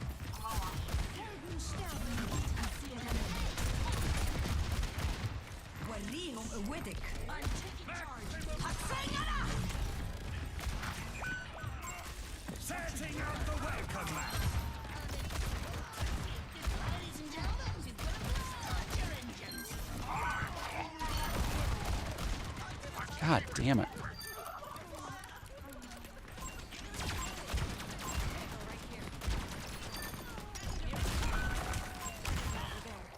What the fuck?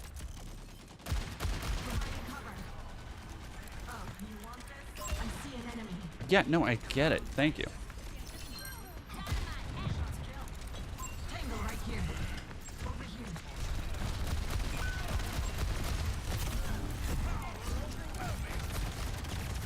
What the fuck? What? Oh, fucking Reaper. Oh. Hey, gaming archaeologist, longtime fan. Just wanted to say hi. Hello. Is there a crazy Twitch delay right now? The payload's just sitting there. Get it moving. Yeah, I think Echo was the last character that dropped before I really stopped playing. Over here.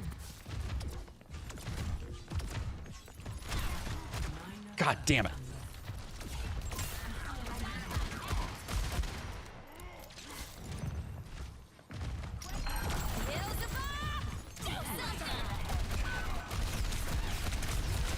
Fucking ah.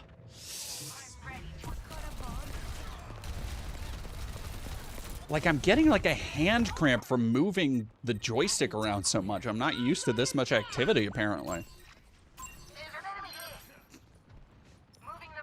Yo, DPS, I'm the only support. Can you please get the Sombra off of me? I'm trying, dude.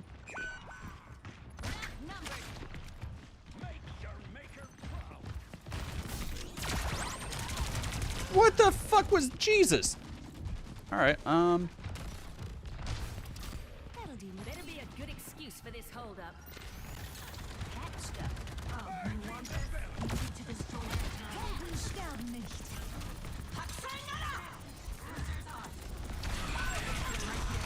God. Yep.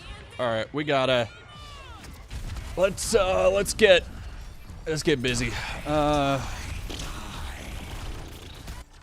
No, you know what? I was having a really good.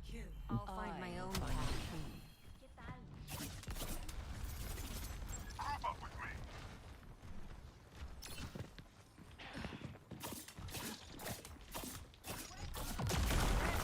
What the fuck?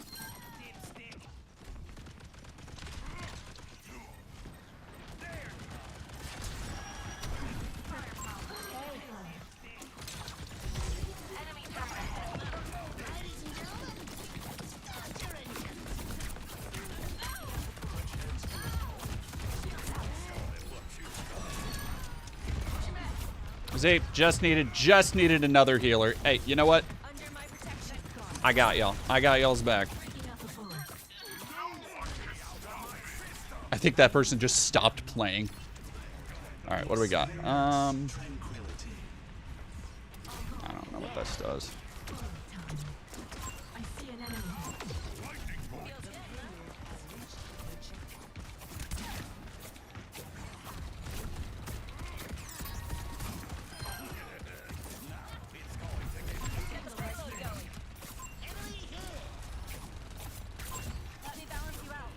Brother, I get it, dude. We're playing unranked Overwatch. We do not need this level of teamwork. It is not necessary. Somebody got, okay, yeah. Somebody got, sorry, Sombra Waifu Hunter. Hell yeah, man.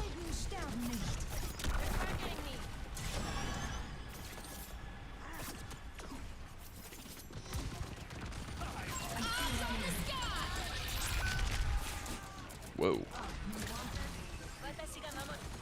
Tango right here.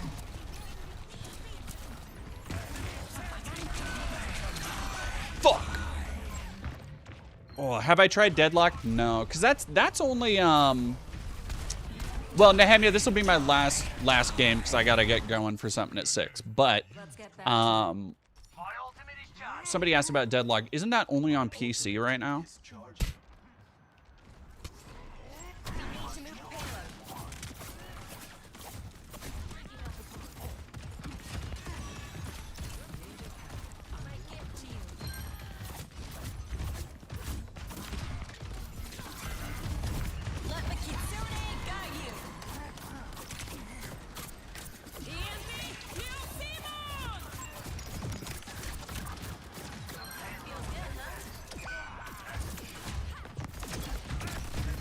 Okay, that did fucking nothing.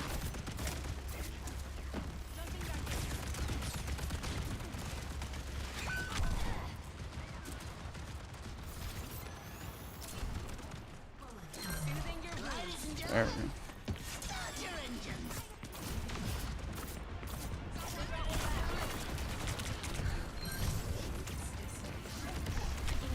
God damn it. Alright, there we go. Oh, yeah, whenever you want to bring. Yeah, if you want to send those to me on Discord, for sure, Nam, yeah. Like, that sounds right up my fucking alley. That won't shake my faith. Oh, fuck off, Winston.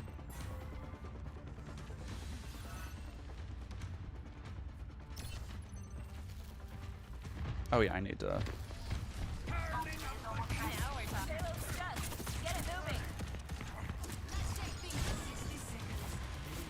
God damn it.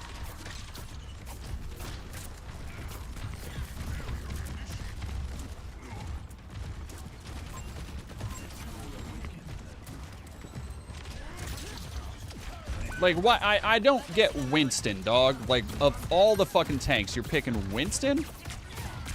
Like, they have a Mercy locked on their fucking tanks, but I need like a Zarya or something. We gotta break through the line here.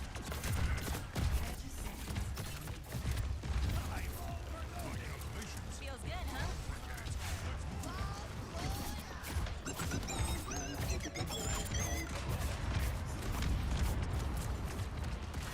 Game over.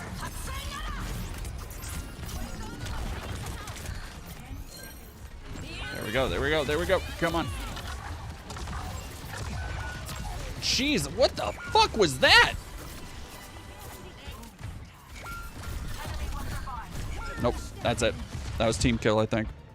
Yep. Throw your bubble down next time, ape. Ape. Jesus Christ. All right, chat. I'm gonna get going. Let's get out of here. Oh, I need to endorse people.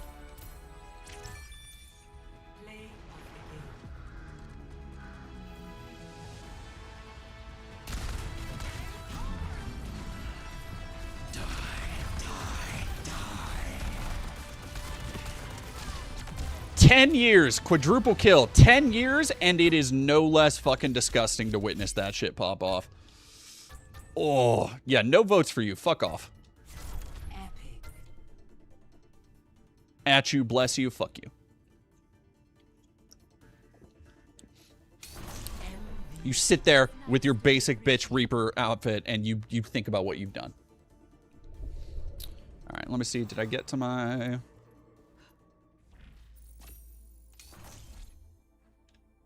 Did I get it? Did I get it? Let's go. Okay. Complete. Battle pass tracks unlocked.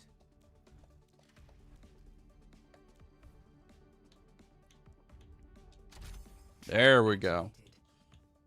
Now I just have to complete 1, 2, 3, 4, 5, 6, 7, 8, 9, 10, 11, 14. Can I hack it? Tier hacks cannot be. What? I want this. Can I not? I want this. Give it to me.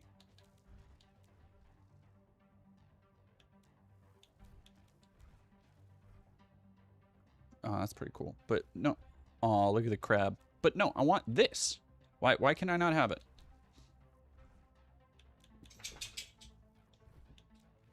Is that the only one that I can't?